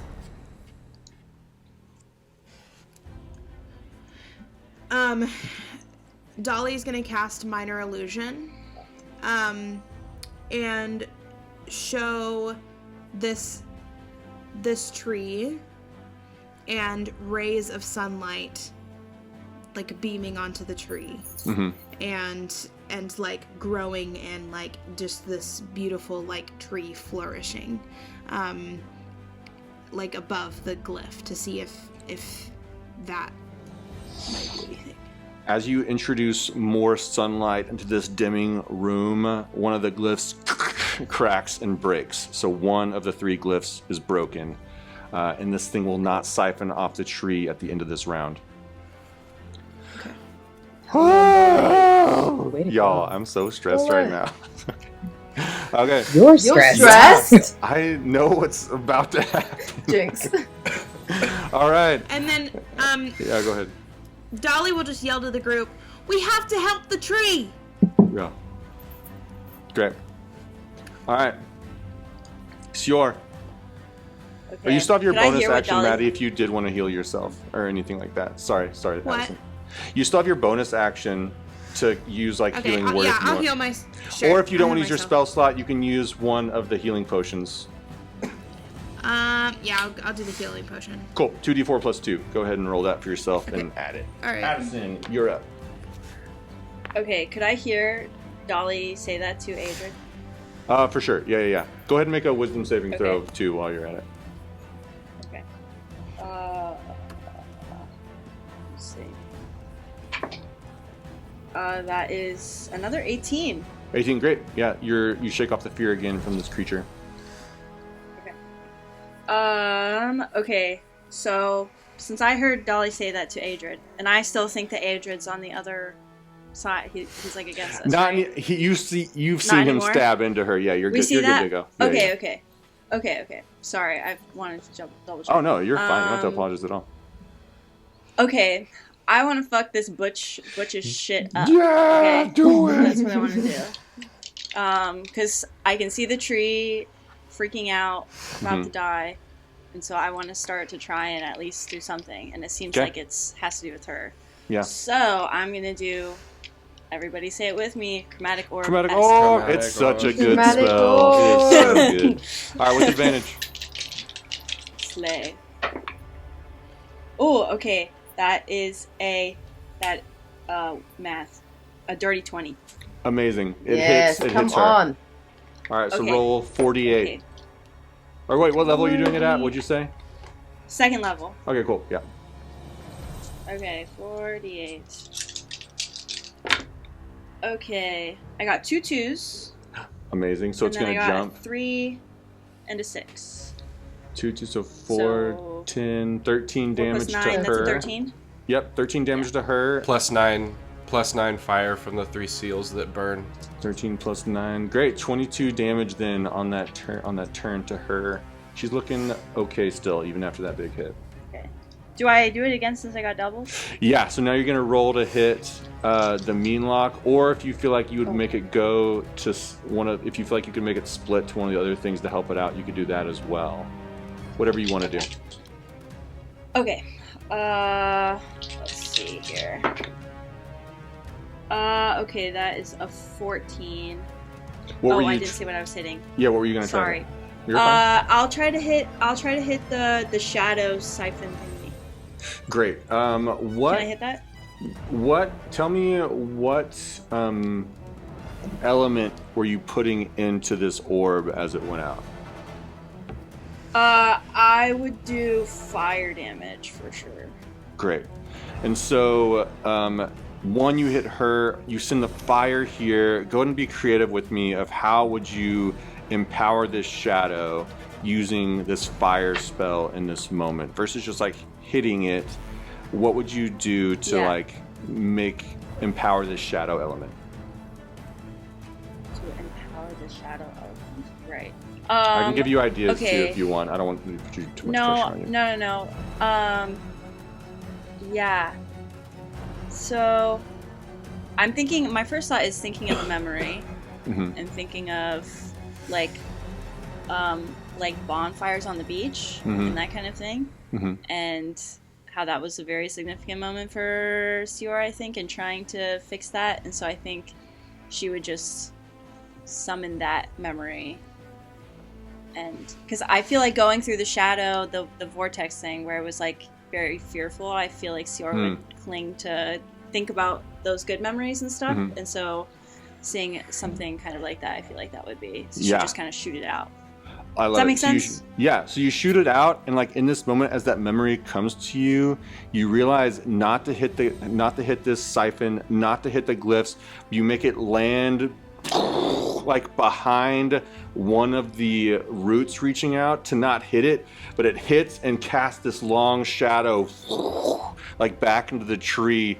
One of the glyphs is shattered with that. So the shadow one is also shut down at that time.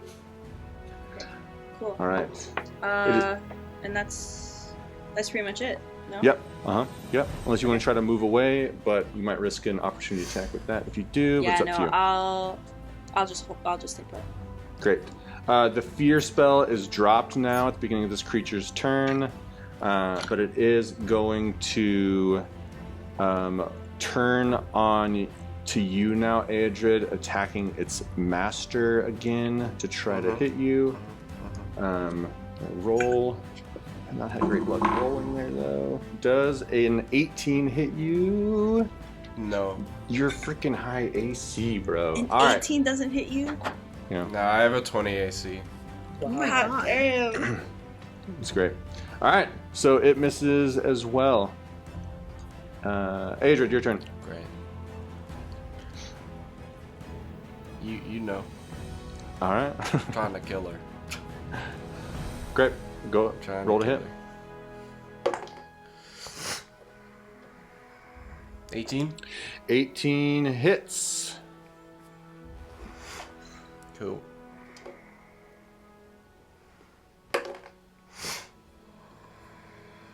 That's 9 points of piercing damage. Nice. How's she look? Now she's looking bloodied after that hit. So it took a bit to get her there. And the darkness continues to pour into her as this tree is weakening. You see it going into her, but you don't know where it's going. All right, anything else? Okay. Do I need to take damage? Yes, thank you for remembering. I appreciate it. You're welcome.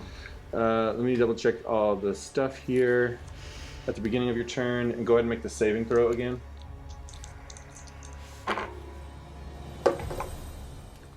Nat 20, bitch. Nice. You take 4 damage, and this bitch has lost its tether on you. So. You say the bitch or the butch? The butch bitch, bro. I'm bitch was directed. I'm the bitch At Brad, not the woman. Great. All right. It is now back to her turn. And she looks around at all of you and just says, "You don't understand. This is not how the world is supposed to be." And then she is going to see how mean is she going to be? Who is she concerned about? Does she care about Aedrid, or does she cares about the tree? So she sees what you just did, Dolly, and the same lash goes out against you. Make a Constitution saving throw as this tether now forms between you and her. 4. 4. You take 6 damage, and you feel this thing bind you to her, drawing out energy. How much damage? Sorry. It's all good. 6. 6. Okay. All right. Okay. Got anxiety. And she actually is going to take an opportunity attack from you, Adred, as she moves back here to protect what's going on back here. So 2 of the sun siphon and the shadow one are destroyed. No? They're not destroyed, but 1 of 3 glyphs is taken out on each of them. So they're not going to siphon off this time, but it's going to take 2 more effects on each of them to do that. Yeah. Shit. Oh. Okay, so really quick, I rolled a 1, but I hit with my rapier, which would have given me Vex, which would give me advantage on my next attack roll. Cool. Go for it. That's another 1. Damn it. I'm sorry, man. Guys, we're gonna die. This tree is gonna really die. bad. This is really bad. Is it bad if the tree dies? Yes. It seems Yes. bad. Is it? Well, Adred might not think What it's are bad. I'm wondering why we're okay. fighting. Delphira, you're up. Dolly's just a friend of the trees. That's right. You speak for the Always trees. the Lorax. The Just Lorax. at least the Lorax. That's so good, dude. All right, Delphira. Okay, I would love if you would let me do this. Okay, I'll do it. So you know that orb that's like clear glass that Delphira has in her pocket generally, and it's got all the constellations, and it's got all focus. Yeah. So Delphira sees Dolly break that room with the sun, and is just like, she just listened to me. She didn't question me. She just went over there and did it. Huh. All right.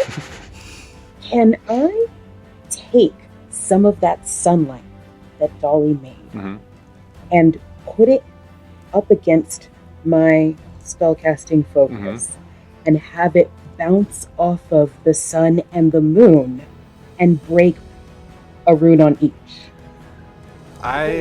For you to do because this, we're friends now. For you to do this, I'm gonna require more than just this action. I need you to offer me some kind of spell in the midst of this too. And it needs to be a 2nd level spell if you want to break 2 runes with this.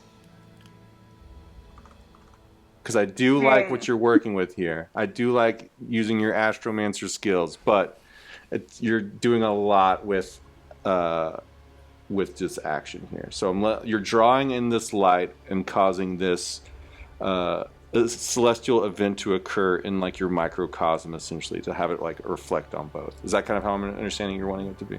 Yes. To do like that. Yeah. I wish I had a shadow one. That would be rad. I don't know that I have a 2nd level spell that will let me do that. Could I do it with Meteor Shower? I can do it with Meteor Shower because it will all fly off and just... And it's a guaranteed hit, and I'll cast it at 2nd level. Okay, I'm allowing it this time. That's it. Go ahead. Because we're so close to killing the tree. Yay! I'm trying to save the tree.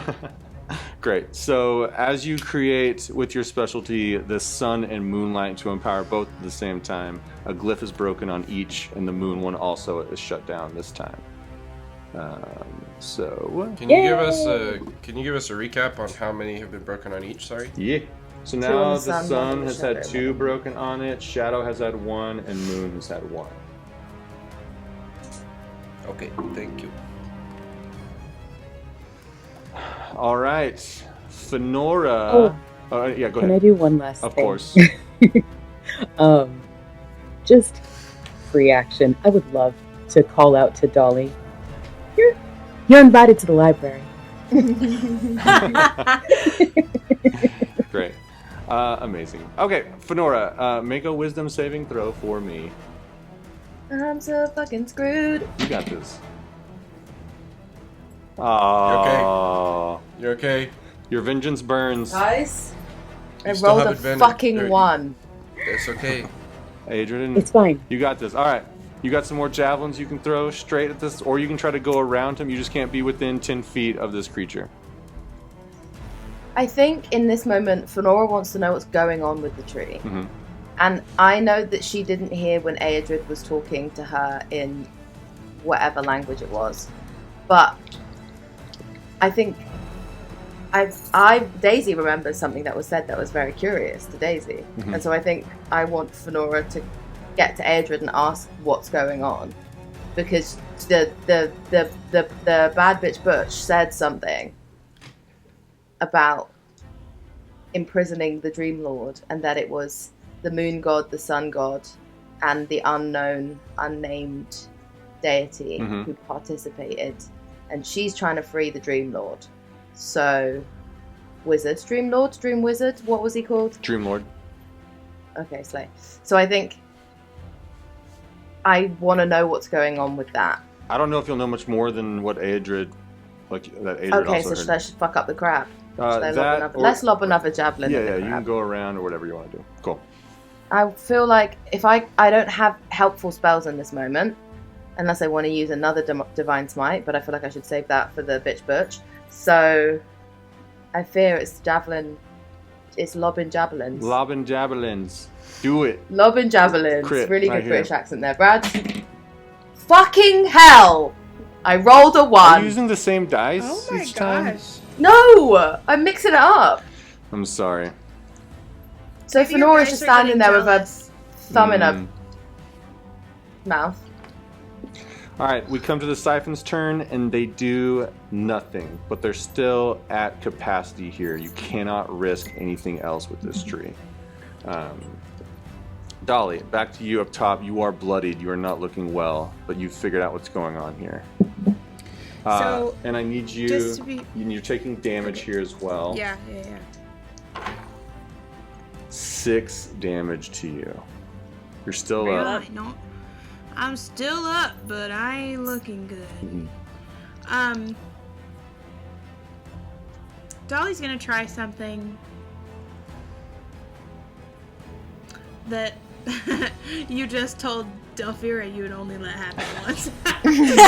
But only once with me, so Y'all are once killing we me. all get one. So if You gotta sell it. I'm correct in my math, we need to destroy 3 runes for each siphon. Correct. So we've done 2 for the sun, Mm-hmm. 1 for the shadow and 1 for the moon. Mm-hmm.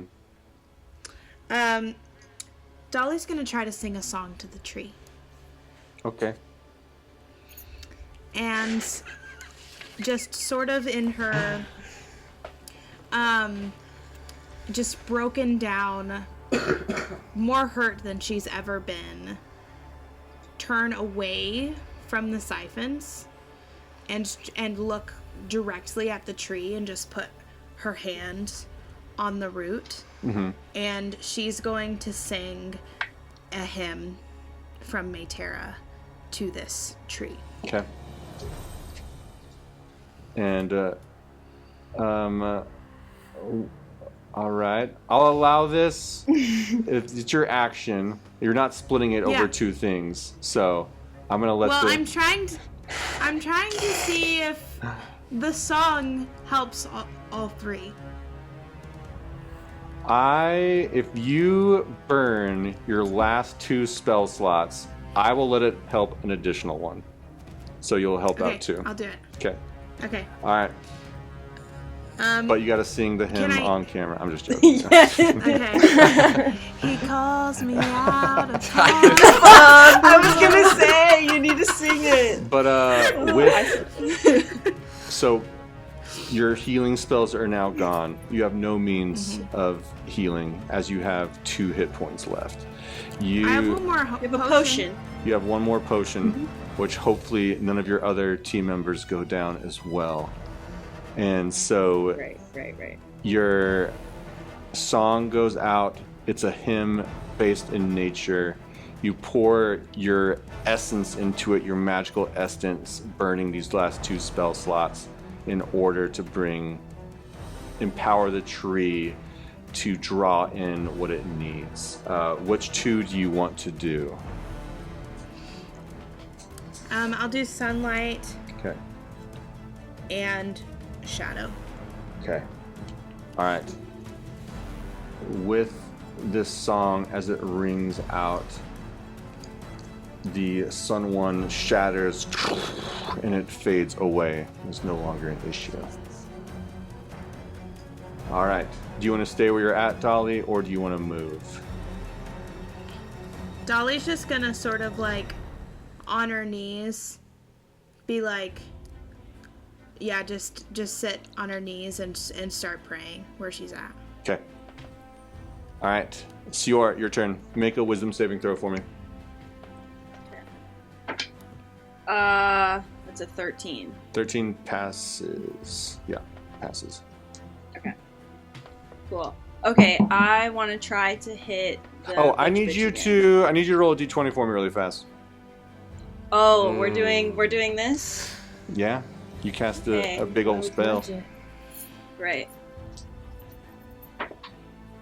That's a 16. Dang it, come on. All right. Great. All right. Okay, so I'm gonna try to hit Miss Girl again. Okay, great. And I'll use my other 2nd level spell slot and I'll cast Witch Bolt at 2nd level. Okay, awesome. And I think And do I still have advantage? Still advantage, yep. Mm-hmm. Okay. Cool. Okay, that is a 21. Hits. Go ahead and roll your 3d12. Ooh, that is a really good. That is 22 points of Holy damage. shit.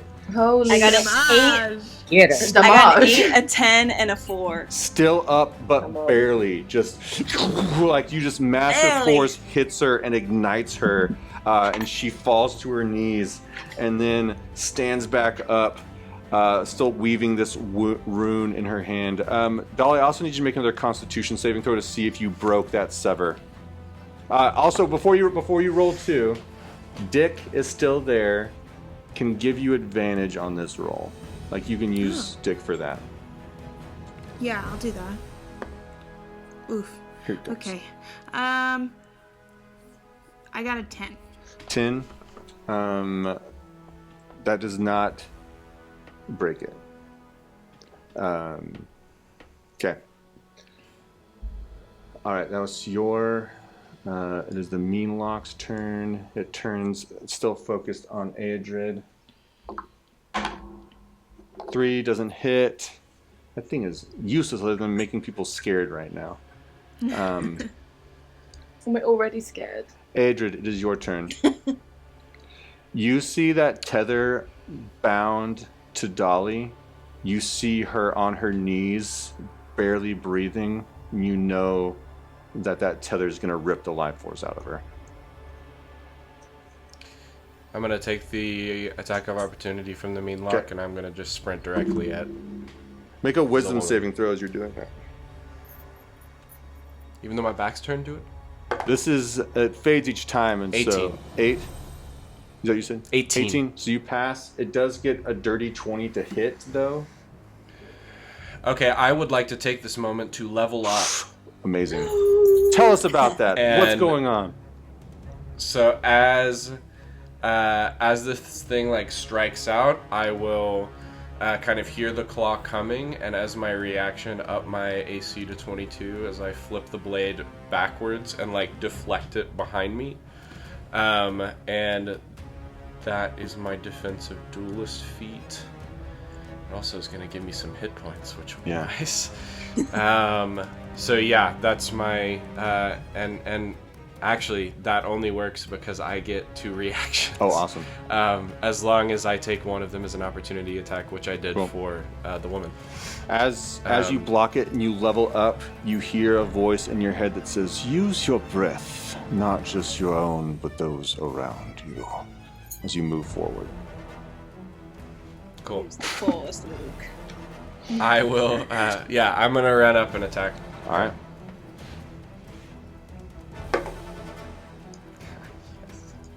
Fuck yes. Okay. I got a dirty 20 to hit. Amazing. Thank God.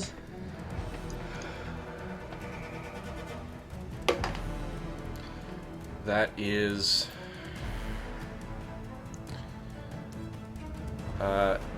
7 points of piercing damage. Adrid, how do you... The moment is yours. Not how do you want to do this. The moment is yours. Thank God. You said she was kind of like on her knees, or did she get back up? She got back up. Yeah, that's just for flavor. Okay. Yeah. Cool. I will run up to her, and... Yeah. I think he's just gonna take a deep breath, and no flair to it at all. Just, like, bring the rapier, like, her rapier, the one that killed his mother, directly into her gut. Mm-hmm. And he's gonna, like, bring her in close all the way down onto the blade. Mm-hmm. And he's going to say, "You weren't worthy of it." And push her off onto the ground. She falls to the ground, eyes vacant, unmoving. All right, well done. That would have brought it to her turn, but that is not the case. Delphira, to you. You see only one glyph remains underneath the shadow siphon as they still are pulling from the tree despite her defeat, and 2 more glyphs are still underneath the moon one. And you said earlier that it seemed like Fenora could do something with the shadow, right? Yeah, I mean, any of you can do something with each one, but you're thinking because of the deity that Fenora might have a way to do this. But you also haven't... Fenora's been stuck back there for... Like, way back there. 75 years. for 75 years. So, let me know if this works. So help me. Help me, Luna. Can I prestidigitate an eclipse and break 2? Prestidigitate? No. You can break 1 with a cantrip. I'll let you have fun with doing a cantrip and do 1.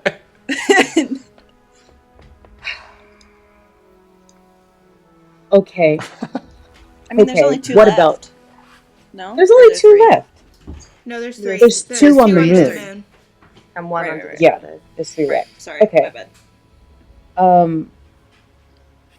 Okay, what if I burn... What if I burn a first level spell slot? Actually, you know what? I don't even have to burn a spell slot to do this. Hear me out. What if... Let me All right, paint let me you a tell you picture, my demands and here you can tell before me if you this paint this works. picture for me. I required Dolly to burn 2 first level spell slots to break 2. I required you to burn a second level spell slot to break 2. So those are my demands there. You can either burn 2 first like or that. 1 second level to burn 2. So paint your picture I don't with want that. to do that. No. Fine, then I'll just break 1 with my cantrip. Okay. I'm just going to make a little moon. And the lunar one, it draws in that prestidigitation and breaks another glyph for the moon. So that one is no longer, it won't draw this time. And neither will the shadow one currently. Okay, so there's 1 left on moon and 1 left on shadow. Yeah. Are you wanting to stay there? Okay. Can I move actually over to the moon one? Yes, you may. Just as close as I can get. Alright. 10, 15, 20, 25. Oh, Brett's got it. Cool. Oh, my bad. You can go. Thanks. Perfect. Alright. Swimming. Stressful. Fenora, make a wisdom saving throw. You got this. Is it? no. This is it. You know what? I'm actually gonna pick a new D20. Okay, here is we that go. insane? Here we go. Is that crazy work? I'm gonna pick the one that has dogs on it because I think that might make me feel better in this moment. Oh, it will.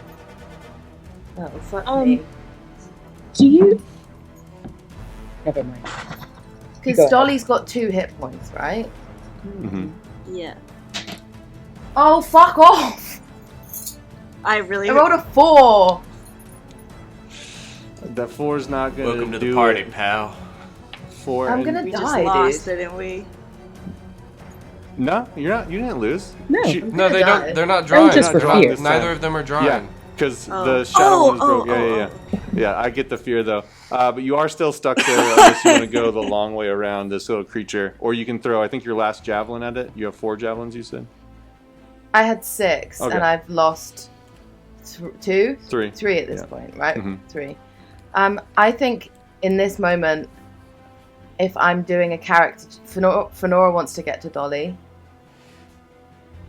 and is like willing to risk 5. Well, you can't go directly going by past. it. Brett, she can't go directly by it because of the fear condition. So she can only move a distance away from it. So And I can't jump over you it. can't jump over because that's moving closer to it. So she can move out 10 feet and then move forward 10 feet. So like that would be 15 right there, 20, 25. So she can move 1 more forward. And you can. But it takes an attack of opportunity on me, It does right? not because you can't get close enough for it to do that. So you can still throw your javelin Okay. at it if you want. Yeah, can I turn around and just, you know what, guys? We're gonna believe. Mhm. We're gonna believe. You got it. You got it. And I think she takes a moment to just acknowledge that the thing that is driving her is protecting people Mhm. in this moment. That all of the fear and all of the terror of this is a reminder that she can't go back, but she can help Mhm. in the where she is now. Mhm. I am rolling to see if I hit, Got it. and you know what? We're gonna believe. Mhm. Leave. What is? Are you? I have cursed or rolled something? different dice. I have rolled all 5 of my You need to get your D20s. sage out. What'd you get? Dude, I rolled a 7. What is happening? You rolled a 7 on the die? Yeah, but I don't add it. What do I add? In this moment, everything stills, but you realize that darkness still forms around this half-human. You see her body start to lift up like a puppet as the darkness starts to come out of her. But it's stretched upward wrong, too tall, too thin. Then the tree does scream as if a wind blows through it and seems to struggle to hold on to the light of the sun and moon and shadow. The light, the darkness becomes palpable as you hear a voice come out of her now. It says, "You've forgotten me." And her body jerks, suspended up in the air as something unseen pulls itself through her. And it says, "But I will be remembered again." As her body transforms into this dark figure. And let's take a bio break there. We come back to where all is not lost. The tree, though, is still having power drawn from it as it still fights to also pull this creature back in. This dream lord in its broken state, not even near its full power as it struggles to make its way towards you. We come back to the top of our initiative with Dolly. You no longer have this tether to you. You see that the glyphs, 2 broken on each one, as this creature still is slowly eking and oozing out from the tree into itself.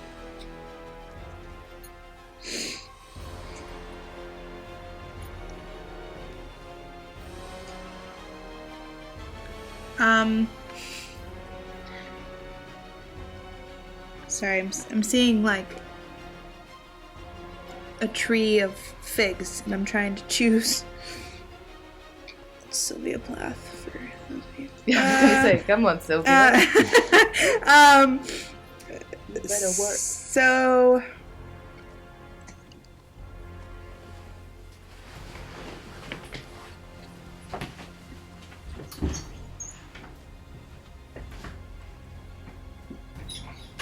You gonna talk through it, Dolly? Can I help out at all? yeah, I'm sorry. No, you're I'm fine. sorry. No, you don't have to apologize. My brain is like fracturing into. So my options, I feel like, are I'm trying to figure out what I can do, for the moon. So 5, 10, 15. You still have a simple minor illusion. You can use your action to do it. Yeah. You can intercede between you and that. Yeah. So you have. I think I'm thinking minor illusion. Okay. But I need to move a little bit closer to it. So she's just gonna sort of like stumble about 10 feet closer. Okay. But very wary of this shady guy right here.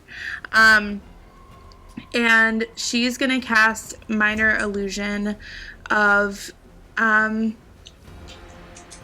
like a harvest moon. And just sort of glowing in a way that's I don't know, feels extra magical in the way that harvest moons are. So that's what she's gonna try for that. The tree is empowered by this, and the final glyph is broken, and the moon one fades away. Only shadow remains. Anything with your bonus action?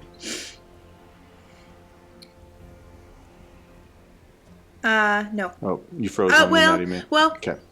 Oh, sorry. Can you hear me again? Yeah, you're good. Can you hear me now? She's gonna look over at Dick and be like, "Go make sure nobody else needs your help. I'll be okay." And so what she's sort of envisioning with that is Dick going to see if he can give advantage to anyone struggling with their roles. Perfect. Dick says, "Come and sit on this fat one," and goes over and flies to. I just love him.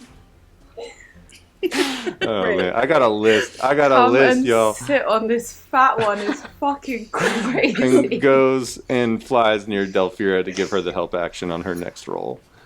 All right. It is the Meanlock's turn. And you see the Meanlock, as it sees this creature come out, takes its entire action to bow down in front of it. Aedrid, your turn. Oh, wait, Stuart, I skipped you. My bad. No, wait. Yeah, sorry, I was confused. No, you're fine. That's on me. Either way, you know what's about to happen with that Okay. thing. Yeah, so I am going to level up after, I guess technically I would have leveled up, I feel like, after I did the Witch Bolts. Oh, yeah. Oh, amazing, yeah. Describe to us narratively, like, why that made you level up. Like, what in that moment caused that to happen. So I think after having 2 pretty insane spells back to back, doing that, I think it, like, she's not, like, becoming more stable in her magic, in her, like, sorcery and that kind of thing, but I think as she uses it more, it starts to have more, like, she becomes more familiar with it, which then makes it more unstable. I don't know if that makes sense. With that, roll a d20 as so well for that Witch Bolt. Okay. Let's see. You level up as a fireball erupts on yourself. Yeah, exactly. That's a 12. Okay. All right. So seeing that this lack of control at the same time as like controlled chaos in this moment, you feel like is within your grasp and it empowers you. Yes. Awesome. Yeah. Cool. So with that, I will cast Mage Armor on myself. Oh, awesome. Great. As my new little. Love it. All right, that spell takes hold, increasing your AC to 18, I believe. Or no. I can't remember. I don't see it in your spell list. I think it's 13 plus your dex, so 17? Yeah, I just added it. So Cool. it probably just needs to be. Sweet. So, yeah, it should be 17. 17, yeah, awesome. All right, And so you see this creature bend down low on its turn. Or was there anything you want to do with your movement or bonus action for? Yeah, I'll move closer towards Andrew. Okay. How close? Probably pretty, like, or can I actually scratch that? Can I see Dolly from this point? I can't do anything to help her though. No, I'm not gonna do that. I'm just gonna go back to Adrian. Okay. Awesome. So you go by Adrid. And again, I kind of told you where this thing's at, and so it doesn't attack you as you go by. Adrid, your turn.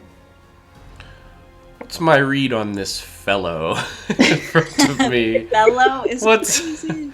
what's his make an deal? Is insight he check. gonna attack me? Okay. Hey, it's above a 10. That is a 14. 14. You have never encountered a creature like this before in your life. You cannot read its intention, but you feel coming off of it the sounds of like howling babbles of whispers that draw people into compulsion, of madness. Like, you don't feel good emotions coming off this thing.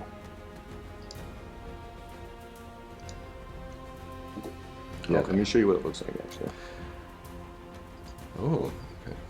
I meant to do this with all the baddies, but I forgot. I forgot.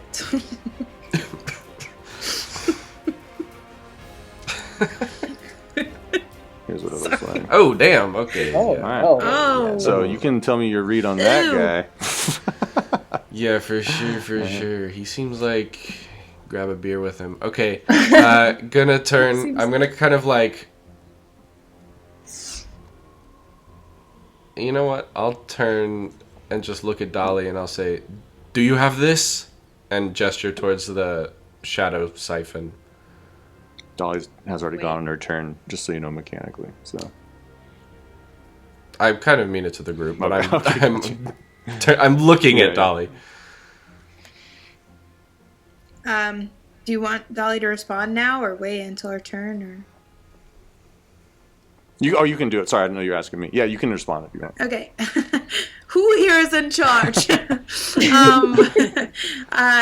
So Dolly just sort of like wide-eyed, but like weary, like nods her head, like we've got this. Okay, he's gonna just like turn this glass rapier in his hand and he's gonna say, "Okay," and he's gonna attack this thing. Go for it. Attack away. That is that might not hit. That's a 16. 16 hits. Oh, Damn. It's 6 points of piercing damage as I just kind of like test and shove the rapier into it somewhere. Yeah, you slash through this, and you realize in this moment that this, though you're not used to it yet, that this glass blade has magical properties. Something that should not have gone through. You see this thing cry out in pain where it wouldn't normally. I'll pull it out and I will kind of give it like a little like shrug. We can make Scansa stronger together. It says to you as it moves to its turn. And as it says this, it tries to reach out and touch you. It's going to make an attack roll. Dirty 20 to hit. I would like to use my reaction to deflect it and raise my AC to 22. Great. You feel as you raise this magical rapier, you feel something try to reach in your mind and sunder it, but because you block it off, it doesn't do it. But that's its turn right there. Okay. All right. Delphira, to you. I'm going to take out this last shadow rune. And I can do this with a cantrip. Yeah. You gotta sell it to me though. You still gotta give me the narrative of it. You know what? Actually, I would like to do this with not a cantrip. I'm gonna cast Mage Armor. Okay, I love it. You've hyped up. We've heard in the the Channel Divinity of that this is gonna be an epic moment. So we need to hear it. Oh yeah. Oh yeah. This is okay. So Mage Armor. Delphira. She's not floating, but her form fills with light from the tips of her fingers and the tips of her toes until her whole body is just gleaming moonlight, and then a shadow washes through, and it's like a whooshing of wind washing across her, and for a moment it's pitch velvet night studded with stars, a full magical girl transformation. So number one, I want to hit the shadow and knock out that rune, and number two, my AC goes up by 2, and number 3, I'm very pretty. Well, so it is your action to cast that on yourself, so you're not going to affect the rune this time. Why? Luna, I've given you so much already. Did I not prepare a delicious meal for you just now? It was very good, but it's for our audience. It's not so much for us. But because you cast Mage Armor yourself, you did not affect the room this time. Just to be that mean, I feel like I've been a very gracious DM this session. So that does make me ask 2 things. Not for you though, Luna, but thank you for this. First, Addison, will you roll another d20 for you casting Mage Armor? Sure. The percentages are getting there. It should be coming close. It's a 10. Okay. All right. What does your Mage Armor look like too? No pressure after following Luna or anything. Yeah, I don't know. I feel like it would be pretty generic for Sior. It wouldn't have any flashes, like for sure flashy. Yeah. It might have like, a couple seashells and stuff on it, but it's not very. Yeah. Yeah, because Sior likes to keep low key. I love it. Great. Luna, for Delphira, does she want to move anywhere as well after her turn? I don't like being so close to this shadow guy, so I would love to move away. Is there a way that I can get towards Dolly? You will go by this thing unless you won't get by her. You won't get next to her unless you go 5, 10, 15, 20, unless you go directly straight ahead. What if I go between the shadow thing and the tree? You won't get quite next to her. Quite get there. Yeah. I really don't want to go near this guy, but she needs help.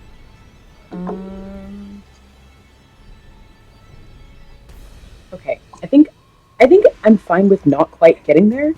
If I can get 5, 10, 15, 20... I don't actually have to be close to her for what I want to do, actually. So instead, let me looks just like you can get to her. Yeah. Oh, great. Okay, well then I'll get to her. Great. Perfect. Cool. I feel like Sior is gonna see Delphira's Mage Armor and just like look at her own and just be like. Awesome. All right, back to initiative then. Fenora, go ahead and make a wisdom saving throw. With advantage, because Dick came over to help you out. No, he went to help out. No, I misspoke. Yeah. I meant to say Fenora. Okay, I'm glad because I was like, that's not who I had in mind with him helping. Okay. With advantage, so I can roll again, because I just rolled a 1. Oh my god. Bro. I crit! Yay! Yes! Finally! This is the dice. This is the dice. Way to go, Dick. Okay, I rolled a 20. I crit. Hallelujah. Thanks to the bird. Okay. As you crit on it, he says, "Look at that ass." Oh my god. I think I wanna. Okay, can you tell me if I'm allowed to do this? I think I want to throw my second to last javelin at the final glyph to see if I can destroy it. I think you'll need to be up close with your sword to do it. Let me think about that, Okay. actually. It'll be a high... Because you have to hit like a specific spot on the glyph for it to work. Like everybody else has been doing like these magical elements, kind of these more creative elements to do it. So if you can sell it to me creatively, I'll let you do it. But also this one kind of calls to you in general. I think you can think creatively with this one, but you will need to be closer to it, I believe. Okay.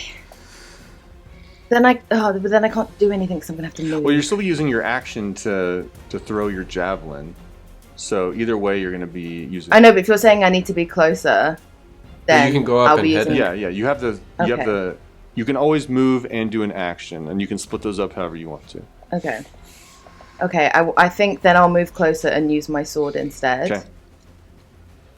And I think this is a level up moment for Fenora. Amazing. Because I think I want to cast Searing Smite as well. Great. Go ahead. So I think, Roll to hit. and I don't know if this is an insane thing to do, I might expend a luck point to give myself advantage on the hit roll. Great. I feel like you deserve it at this point. It's worth And a I'm going to shot. use the Earned dice it. I crit with. Okay. Omskia, give me a hand. Give me a hand, girl. Okay. I rolled a... Is that a 9 or a 4? Or 14? Was that both rolls? Was that- 14? No, that was the first roll. Oh, and a 1, so... 14. 14, I mean, plus your sword, you slash into this thing filled with your holy smite. It goes through it, casting shadows up strong and high. The last glyph breaks, and you see in this moment everything strengthens around this tree, reaching out, and let me delete that right there. And you feel with the tree getting stronger and pulling in light and moonlight and the shadow building, you see the creature stutter, and it's going to be stunned for this entire round, not being able to do anything. You'll have the ability to go all out with advantage on attacks because you burned a smite to destroy a glyph. Go ahead. Y'all are going to have a huge round here with advantage. Wail on this motherfucker. Yeah. Dolly, to you. Okay. Okay. Dolly is going to look over at Delphira and say, "Do you think it's okay if I take this healing potion?" You're on death's door. Of course it's fine. Why didn't you drink it already? I just thought somebody else might need it. You can't help people if you are dead. So I don't know how to make that nicer for you as a young one, but it seems like no one has told you this. So I need you to listen to me again. You have to take care of yourself first. With that, Dolly's gonna take the healing potion. So that's 2d4 plus 2. 2 and 2. So 6 points. And she is going to level up. Amazing. Yeah. Go ahead and tell us why As- that's a level up for you. Because Dolly did something for herself. I love it. And so she's going to have this moment of growth with the permission that Delphira gave her. And that gives me more spells. Does it help me any more hit points or anything like that? Yeah, whatever you rolled a 3 for your hit points, so you'll Yeah. go to like, I can do that for you really fast as well. So I'm going to bump you up to level 4. I think you rolled a 3 for your hit points, so I'm going to change that. Apply. And it also gives you more spell slots. So if you refresh your page now, it should reflect the changes there. Great. I think narratively that conversation would have been like 6 seconds. Yeah, and for take sure. the potion. So I think that's probably it for my So turn. you had your bonus act. Oh, you're saying like that conversation was the action. You're saying. Yeah, don't you think that took long? That probably took 6 I'm seconds. fine. I'm cool with it. Do what you want to do. You leveled up. I know it was epic personally of like doing something for yourself, taking a potion, having a conversation, but now you have this new power that feel free to let loose with on your action. Okay. If you want to. It's up to you. Well, I do kind of. No, I don't. I don't want to do that. Okay, I'm gonna wait. I'm gonna hold my turn. Okay. That's gonna be it for my turn. Great. All right, then we come to Sior. Okay, so can I use the same spell twice? Question mark. Yes, you may! Exclamation point. Okay. Okay, so since this baddie is like we can wail, go ham on her. I'll do another second level. I'll use my last second level spell slot and use.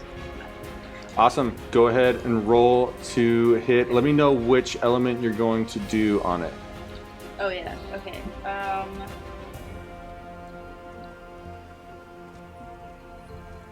Okay. I'll just do fire damage again. Okay, great. Do I still have innate sorcery? Yep. Okay. Cool.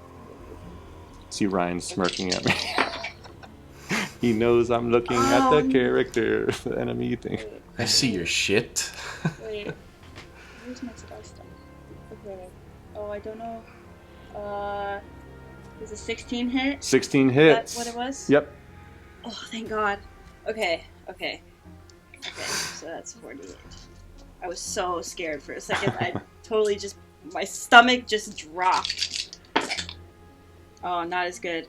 I got 3 1s and a 2. 3 1s and a 2. So doing 5 damage. This thing shrugs off some of the fire as it goes against it, so it only does 2 damage to this thing. But you rolled 3 1s, which means it can split and go to the mean lock, which is currently bowing down. And so you can roll to hit this one with advantage too. Okay. This thing is not looking good though already. You see it wasn't at full strength. That's 25. Definitely hits. Okay. So the fire damage leaps over here. I'm really annoyed because I rolled good on my damage this time. I got 2 5s, a 4, and a 2. 10, 14, and 16. Hey, still great though. That thing had not been hit yet. No shade on anybody for that. So, but it's already looking bloodied for that massive fire chromatic orb that erupt up. Go and roll a d20 for me. Come on. It's a 5% chance. Okay. Come on! I'm using a different one, so probably not. It's 16. It's gotta be natural 20, yeah. All right. Okay. It almost was a natural 20. It is now the Meanlock's turn. It is going to run forward once again. That's again 1 to 10. Sior, 11 through 19. Going to Adrid, seeing if it can hit. My AC is 22. Okay. A 3 on the die is not going to do it. This thing cannot hit you. And Adrid, your turn. Great, I'm hitting the It's ghost. currently stunned, so you have advantage on this. Okay, let's see if I crit. I don't crit, but I do get a dirty 20. Hits. Is it an auto crit on stun? That's paralysis. So this is just a stun condition. Okay, cool. Cool. 6 points of piercing damage. Okay. That's what Yeah. I got, unfortunately. It's already like you see its form gets pulled more and more into the tree as you're breaking its will. But it comes back to its turn now. And it does... I need everybody to make a wisdom saving throw. Okay. 19. I got a natural 1. I got a natural 20. I got a nice. 19 too. What a 17 5. done. 5. Oh wait, it's stunned. It's not doing anything. Y'all don't have to do anything. What am I doing?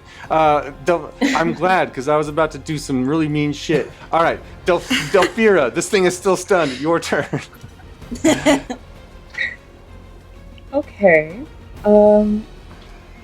Well, since it's stunned, I'm gonna cast Gravity Well on it. I think that would be swell. Right. But I want to obviously like angle it away so that it's not hitting other people. Yeah. Definitely. Sounds good.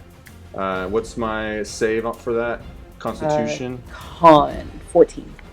Okay, I still make rolls on that. 14. Okay.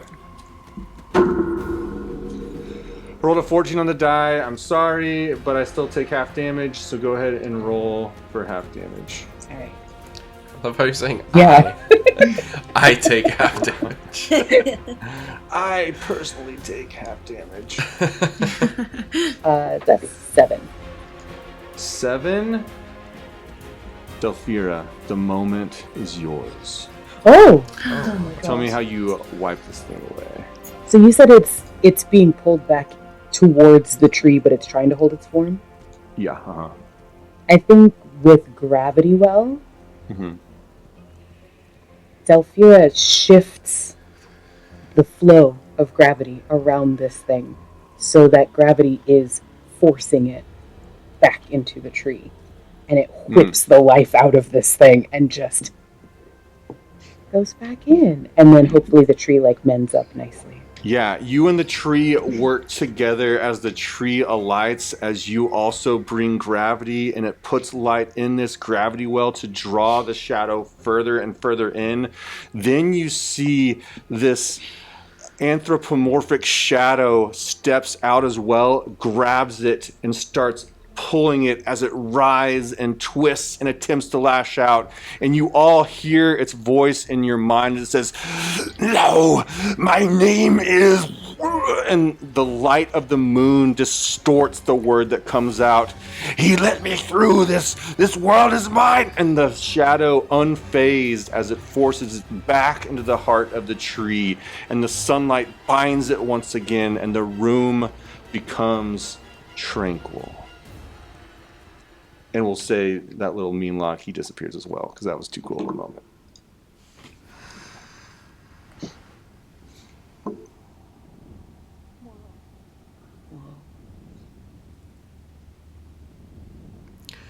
Is her body still on the ground? Yeah, you see the darkness was pulled out, and her body, her eyes vacant on the ground, looking up. Andrin immediately flips to backwards grip on the rapier, sheathes it, and goes to search her body for literally anything. Yeah. Go ahead and make an investigation check. What are the rest of y'all doing?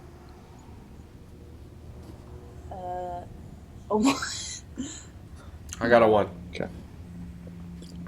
I'll run over to Dolly and kind of start patting her down and checking for wounds and stuff and asking if she's okay. I'm okay. I took a beating there, but I'm good. Yeah, but that was pretty badass, so good job. You really think so? Well, don't go too far. It was a good job. Just leave it there. Okay, I won't. I would like... You said a shadow. No, you go. I'll be fast. I would love You don't have to be. to... I'm going to walk away from Dolly, towards the others. But before I go, I'm going to just slip another candy into her hand. And just good job. I love it. And go. Because I would like She to... gladly accepts the candy and eats it immediately. Sior's just You're an adult. You don't get any candy. yeah, I haven't seen the others in a while, so I would love to make sure that they're good. What do you mean by the others? What do you mean by that? Fenora, mostly. Oh, I'm okay. not really concerned about Adrid. He seems to be out here slicing throats, and he's doing okay.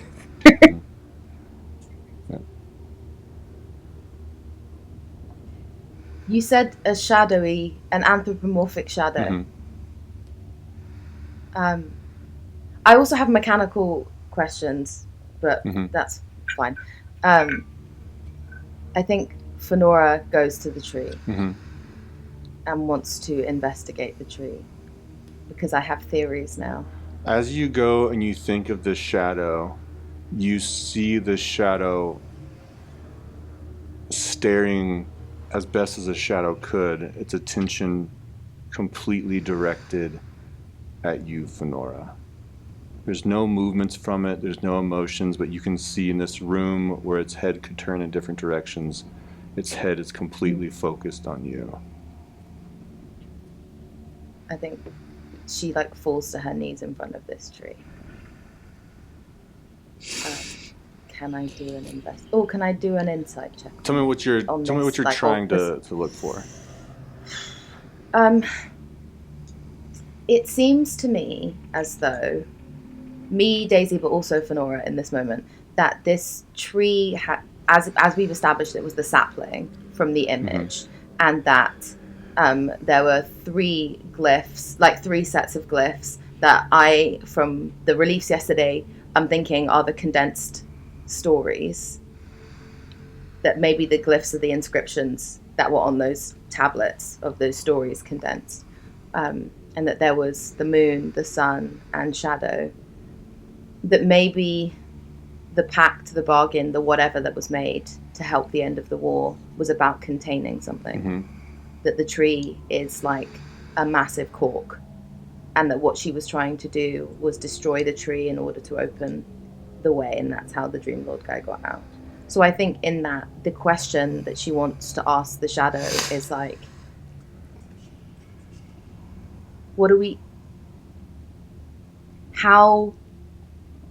how is she meant to fulfill her role in protecting the innocent in this?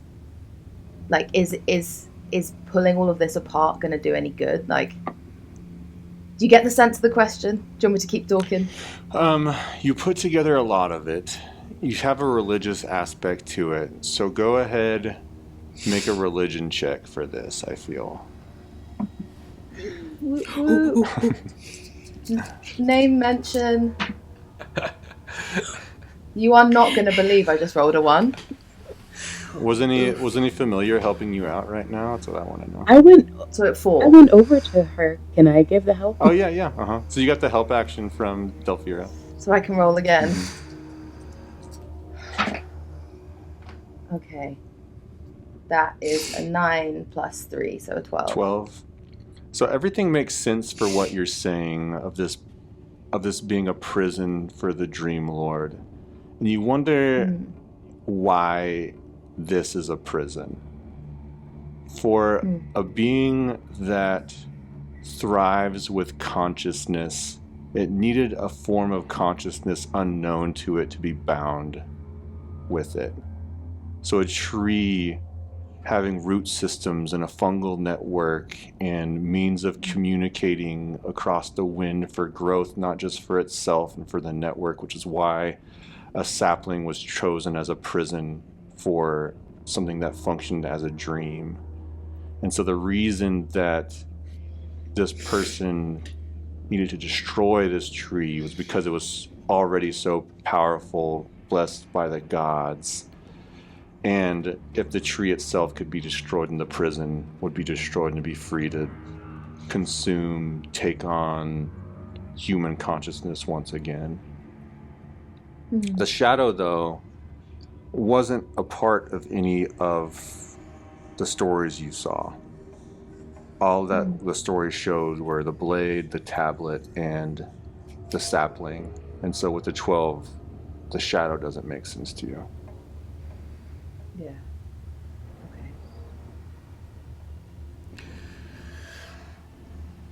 Okay. I would like to walk up, seeing Fenora, like, looking at stuff, and just kind of stand next to her and Delphira, I guess. And we'll say, perhaps that was a mistake. I think she looks up at him and goes, "What was a mistake? What are you referring to?" Not letting her open it. How would letting her open it have helped anything? It seems whatever story you believe is... It seems that she was pursuing the same thing that you and I seem to be interested in, the story that has been obfuscated. Was she pursuing a story or pursuing destruction? I think perhaps she was pursuing the truth. And how do you know that? What basis do you have for assuming that was the truth? We have walked through an entire temple of reliefs that tell a story about artifacts given in order to win the war. This is one of them. She sought to destroy it. As Adrian is saying this, whoever wants to can do an investigation or an arcana check to kind of see if this logic is pulling anything out, essentially. 24 investigation. Including me. Yeah, you can too, Adrian. 24? Mm-hmm. 19. I got a 15. Those are good. Addison, what'd you get? I saw you roll. I got 11. Okay. So, I missed that. Yeah. So this makes sense to all of you, of talking about a limited history of what's going on in truth, but Delphira, it makes the most sense to you as you're putting it together. When you think of a creature of dreams, and especially in that last moment where this thing tried to tell you its name and the moon snuffed it out, that magic of the tablet activated again, that a being of dreams draws power from consciousness, that it wasn't about erasing the history to hide something. It was erasing history because any memory would strengthen whatever darkness is now bound in that tree. So the reason that the memory's been lost or changed or hidden or tucked away or whatever, like, thought has come to you in the past, you now realize that that is a safety mechanism. Whether that's a good thing or a bad thing, it seemed like at that moment, finding the Dream Lord and erasing every potential memory of it was the only option.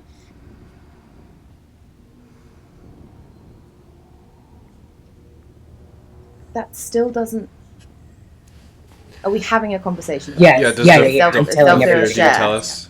Okay. I think I turn to both of you, to Delphira and Adrian, and just say, well, how does that doesn't explain how Skansa lost the war? If it was a power that Skansa hoped to possess, or did possess, and it was too strong, and so they believed they had to sequester it to win the war.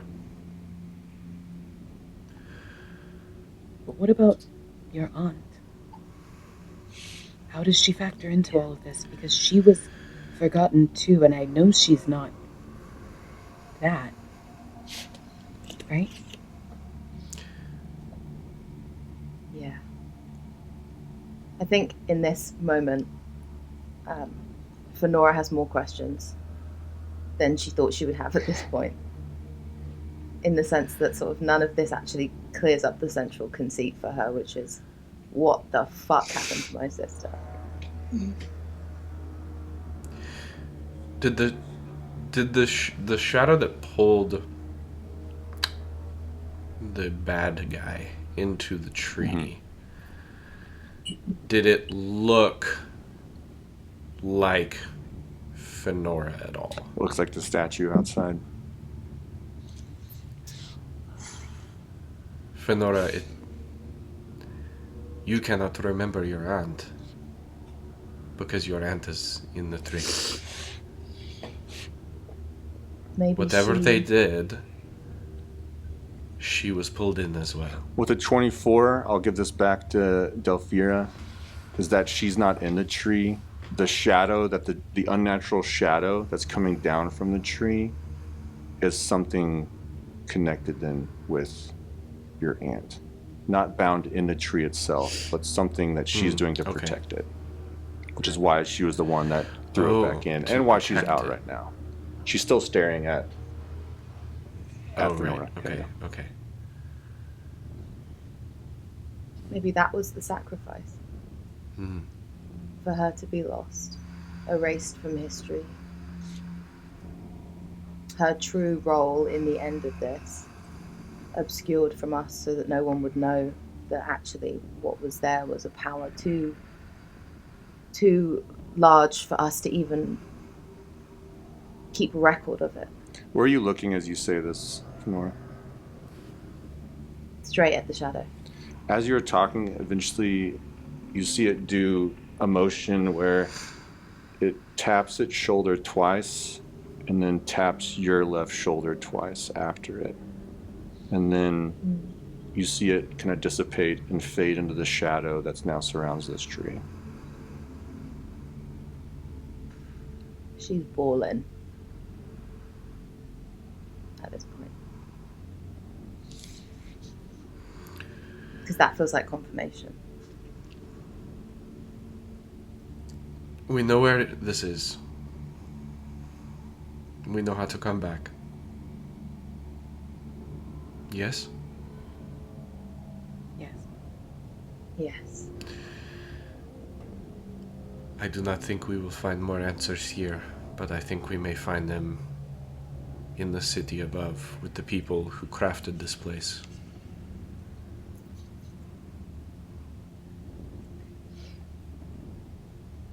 Can I ask, did I ever tell anyone about the shadowy figures I saw running away before we went into the Temple of Pelor? What shadowy figures you say you saw running away? You know when we feather fall to the ground? Yeah. So and right. So what you saw there was one of my clues of like people running away from this area towards the destruction when everybody else was running away from the destruction was a sign that like somebody was slashing people down in here that your mom didn't happen to see. So people were fleeing away from the temple towards destruction because they saw a bigger threat right here. And it happened to be your mom, Adria, did not see that. And so she was calling people in to like, let's get to safety. And because of that, she was part of that, the slashing down of people. What you saw, those piles of people stashed away inside the church. I was just checking to see if it was like an alternative enemy that we needed to go locate. But the actual big bad erupts from behind the tree. A dragon through. That would be so mean. Yeah, I think I don't really. Yeah, someone else. I need to bury my mother, and he's gonna turn, just kind of like heel turn and start to walk out of the chamber. Shior and Dolly, were y'all there as they were discussing those things, or were y'all doing something different? Just to give y'all a chance to kind of roleplay what was going on while they were discussing that.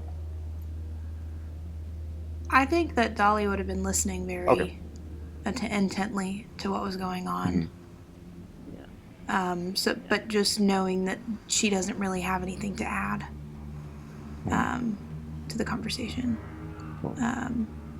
Dolly, as you're listening, one of the leaves, which all of them seem to be stationary, breaks off and just starts kind of slowly coming down. And I'm not sure how you're there, but you have the chance to put out your hand and catch it if you wanted to, or you could let it fall. Yeah, she'll catch it. And just press it up against her gut.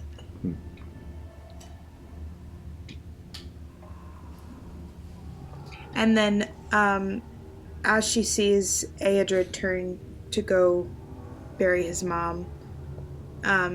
She follows along. Okay. And I'll just follow. Okay. Delphira is going to look at Fenora, because Fenora's still there, right? Mm-hmm. Like, hasn't left yet. And just say, are you ready to go? Or would you like to stand vigil a little while?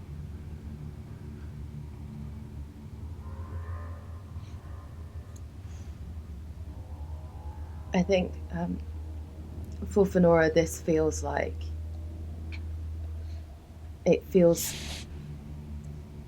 another sort of repetition of that same unanswered grief of her sister's death.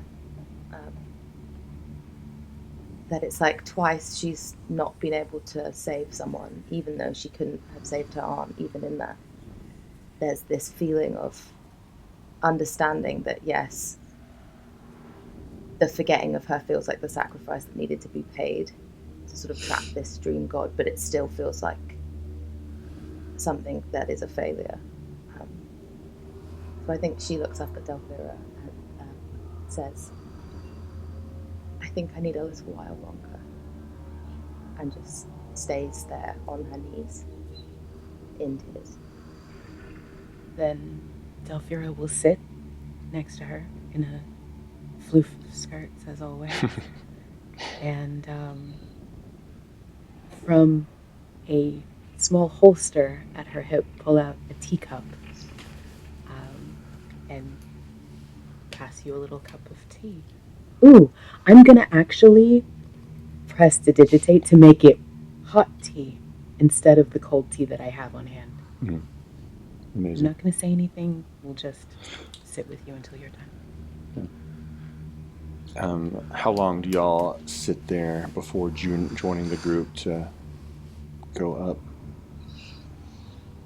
How long are we allowed? I mean, I don't know how long if Adrian would be like, oh, I told you I gotta bury my, like, yeah. Or you think he's waiting I think for us? Adrian and Dolly have, because my question is, practically, we have to go out the way we came in, right? So do we have to do all the puzzles again? No. But y'all, you do know that it's going to be like an hour-long trip up. We're not going to role-play that. We're going to fast forward whenever you are ready to go. I just want to know, narratively, how long do you stay here before joining the group? I think in her grieving, she is aware of Adrian's grieving, and kind of doesn't want to make him hang about. So I think she takes maybe not like any longer than like a couple of minutes here, but needed that time. Yeah. That was acknowledged as a moment of grief. Enough to enjoy the tea, for sure. Great. So y'all make your way back to the platform. You activate the dais. It comes down. You see it kind of like has a default going up and down, so it eventually does come back to you to move you back up. You continue through the rooms that brought you here, eventually coming to the now closed entry to the temple, but you do see a lever nearby next to the door opening. Pull the lever. Yeah. Pull the lever. All right, everybody make a dexterity saving throw for me. I'm just joking. So you... I was reaching. So I just reached for my dice with a level of fear that could only be articulated as horror. And you step into the Temple of Pelor, and it is now packed with people seeking safety and getting injuries bandaged. You see that the remaining member of the band has taken up to playing the fiddle to lighten the mood in the corner. And so you're now like amongst people again. You're amongst life. You're amongst candlelight and people trying to take care of one another. So as we're wrapping up here, where do your characters go at this time? And then I'll zero in on each of you to have like one last closing vignette. But where do each of you go? Or who do you look for? Like, just tell me like who you're looking for, what you're going to start to try to do. Don't give me like maybe not like a definitive action, but what are you going to try to do as you step out in here? I go to find my mother's body. I would like to know, because I don't think that Aedrid saw what I did. to his mother's body, Mm-hmm. which was like put her arms on her gut with the herbs. And so I'd like to know his reaction when he saw that. Okay. What the rest of you? What do y'all do? I'll look for any other guard people because I probably got to check in at some point. Is my guess. Okay. So that's who I would be looking for. Okay. I'm looking for my mother, thinking that hope for maybe she's back here. Mm-hmm. Delphira. I think I would like to try and find, what was that guy? Scale Jelana, Mm-hmm. the trade commissioner guy, Mm-hmm. because I should probably make sure that he's good. They're good? There, yeah. Yeah. So, Delphira, we'll start with you as you start looking for, what is there? Let me get their specific name, too. Yeah, what is Yeah, what is Scale their name? Jelana. You crushed it, Scale Jelana. Way Yes! to go. Note taking. Yeah. And so, as you're walking, you feel something brush up against your ankles. Something soft and fuzzy. Yay. Okay, without breaking stride, Mm-hmm. I will lean down and scratch Bix behind the ears and say, "You missed a big adventure." So as you bend down to pet him, you notice a folded piece of parchment in his mouth with burnt edges. I'm taking it. Do you open I'm it? going to read it. Yeah. Written in a very archaic script, you read the words, "Two became kin, brought under the same roof, one looking at the light, one looking behind a veil, veiled working for something beyond, a plot to make people mourn. Now they're bound, but lightly tethered these kin, always behind until death makes them companions again." And you see a note written in the margins that says, "My first read. Hope you enjoy it too. Dolly." What the fuck? Oh, is this fucking play about us? Dolly. Eventually, you're separated from Aedrid, which I'll talk about here in a second. But if you are separated from Aedrid, not able to see his reaction to his mom, do you feel like, knowing your feet, do you feel like you would put your new FEAT feet to work in this moment if you're waiting on him? Or would you do something else? I'm just curious. Yeah. With him specifically? As you're like wait, you're like, oh, you're not going to be able to follow him where he goes. So is there something? Yeah. Yeah, I do think that Dolly would just sort of invite all of her friends to a potluck. Mm-hmm. Great. So as you start kind of preparing food magically empowered by what you've learned, like through these past couple weeks now at this point, Dick, ever joyful, just starts kind of, as he like kind of reads on your energy and joy, he starts speaking up again. He's going, "Asshole, asses, another damn drink. Dick, another damn drink. It helps me forget. You're my only friend. What have I done? I thought it would save them. What have I done? What have I done?" As he says in that wizard's voice, clearly recording the trauma that occurred. Fenora, we now move to you. As you look for your Yes, mother, Brad. your wind is almost knocked out of you as she comes out of a crowd of people and embraces you. And she says, "Daughter, my beautiful daughter, your father told me what you did and we couldn't find you." And she looks over you and brushes your hair behind your elven ears. What do you say in her in this brief moment as we're wrapping up, or what do you do? I think this is the most physical affection her mother has ever shown her, and the most concern. And I think in this moment, Fenora is 4 years old, and she is like in her heart, and she is thinking of all of the times that she longed for that from her mother. And so I think she doesn't even say anything. She just collapses into her arms like a child.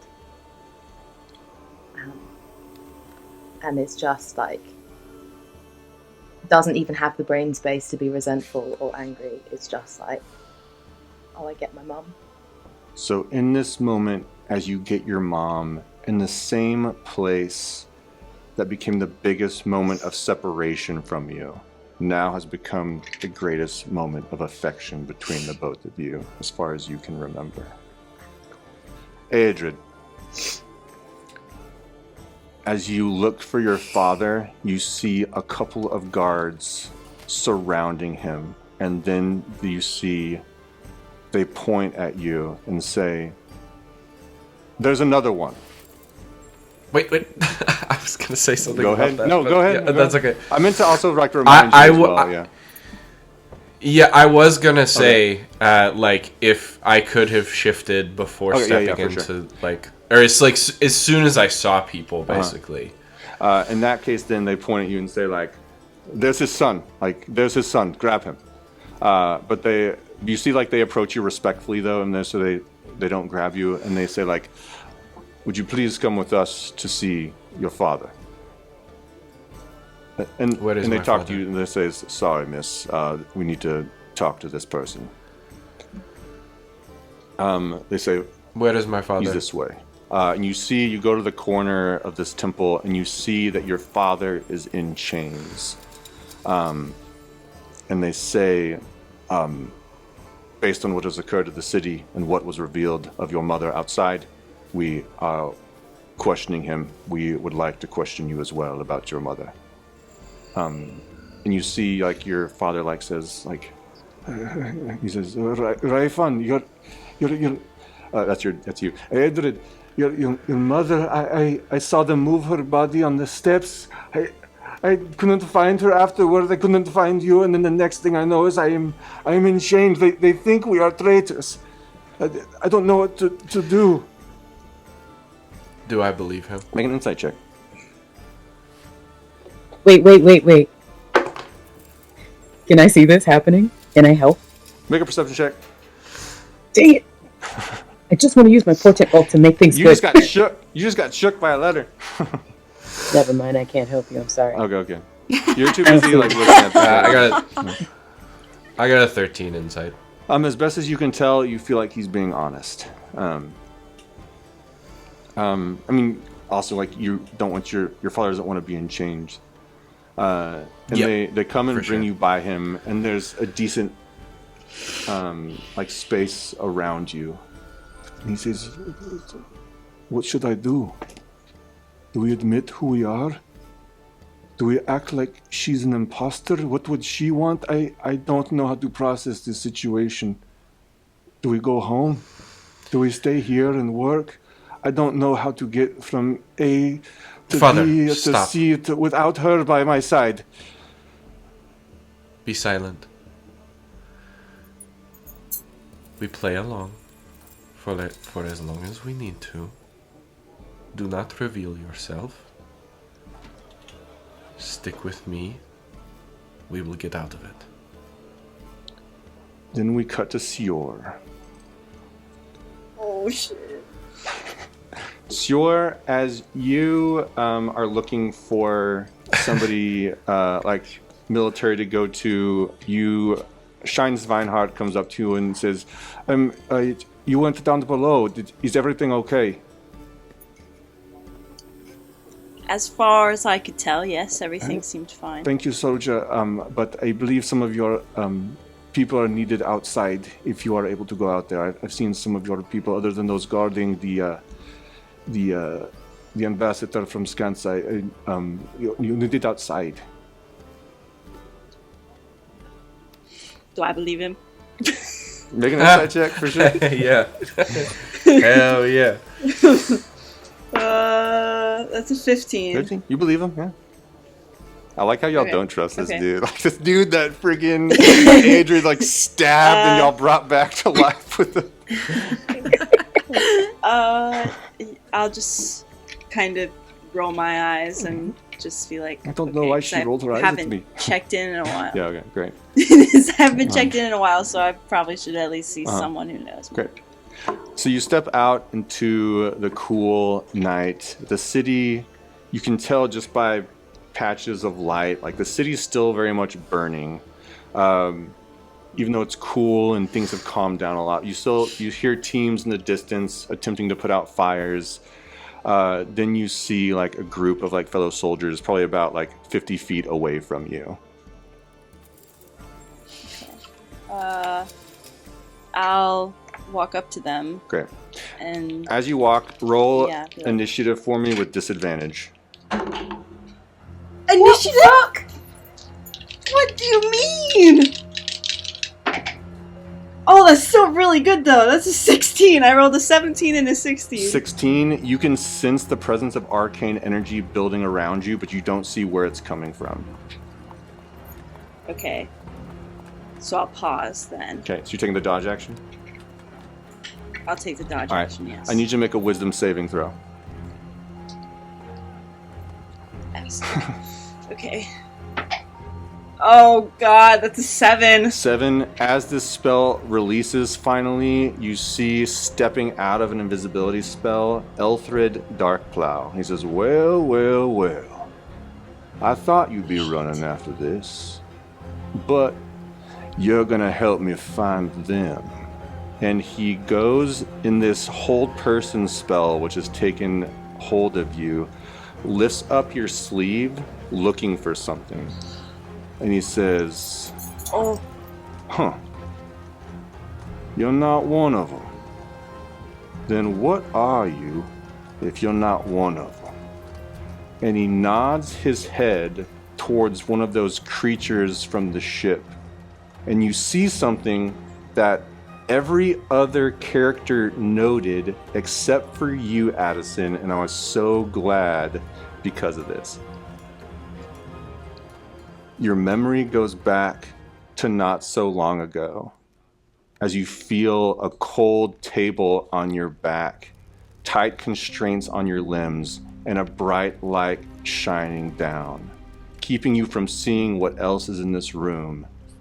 Then you hear the voice of Orion Phos, a deep, aggressive voice. You're always being dramatic. You're always making this about yourself. What other ignorant question might you have, fiancé? fuck. Okay. What do I do? I'm in restraints, I'm guessing, on this table. Yeah. Okay. I'm just gonna be shaking and like trying to get out and just being like, what are you doing? What are you doing? I told you 1,000 times, and you already agreed to this. But it doesn't make any sense. It doesn't make sense. I'm getting annoyed by... Is there not someone else? I'm getting annoyed by your voice. Now stand still, or you'll force me to hurt you again. You are lucky that I love you. And he aggressively extracts more blood from your arm, and he turns off the surgical light and walks away.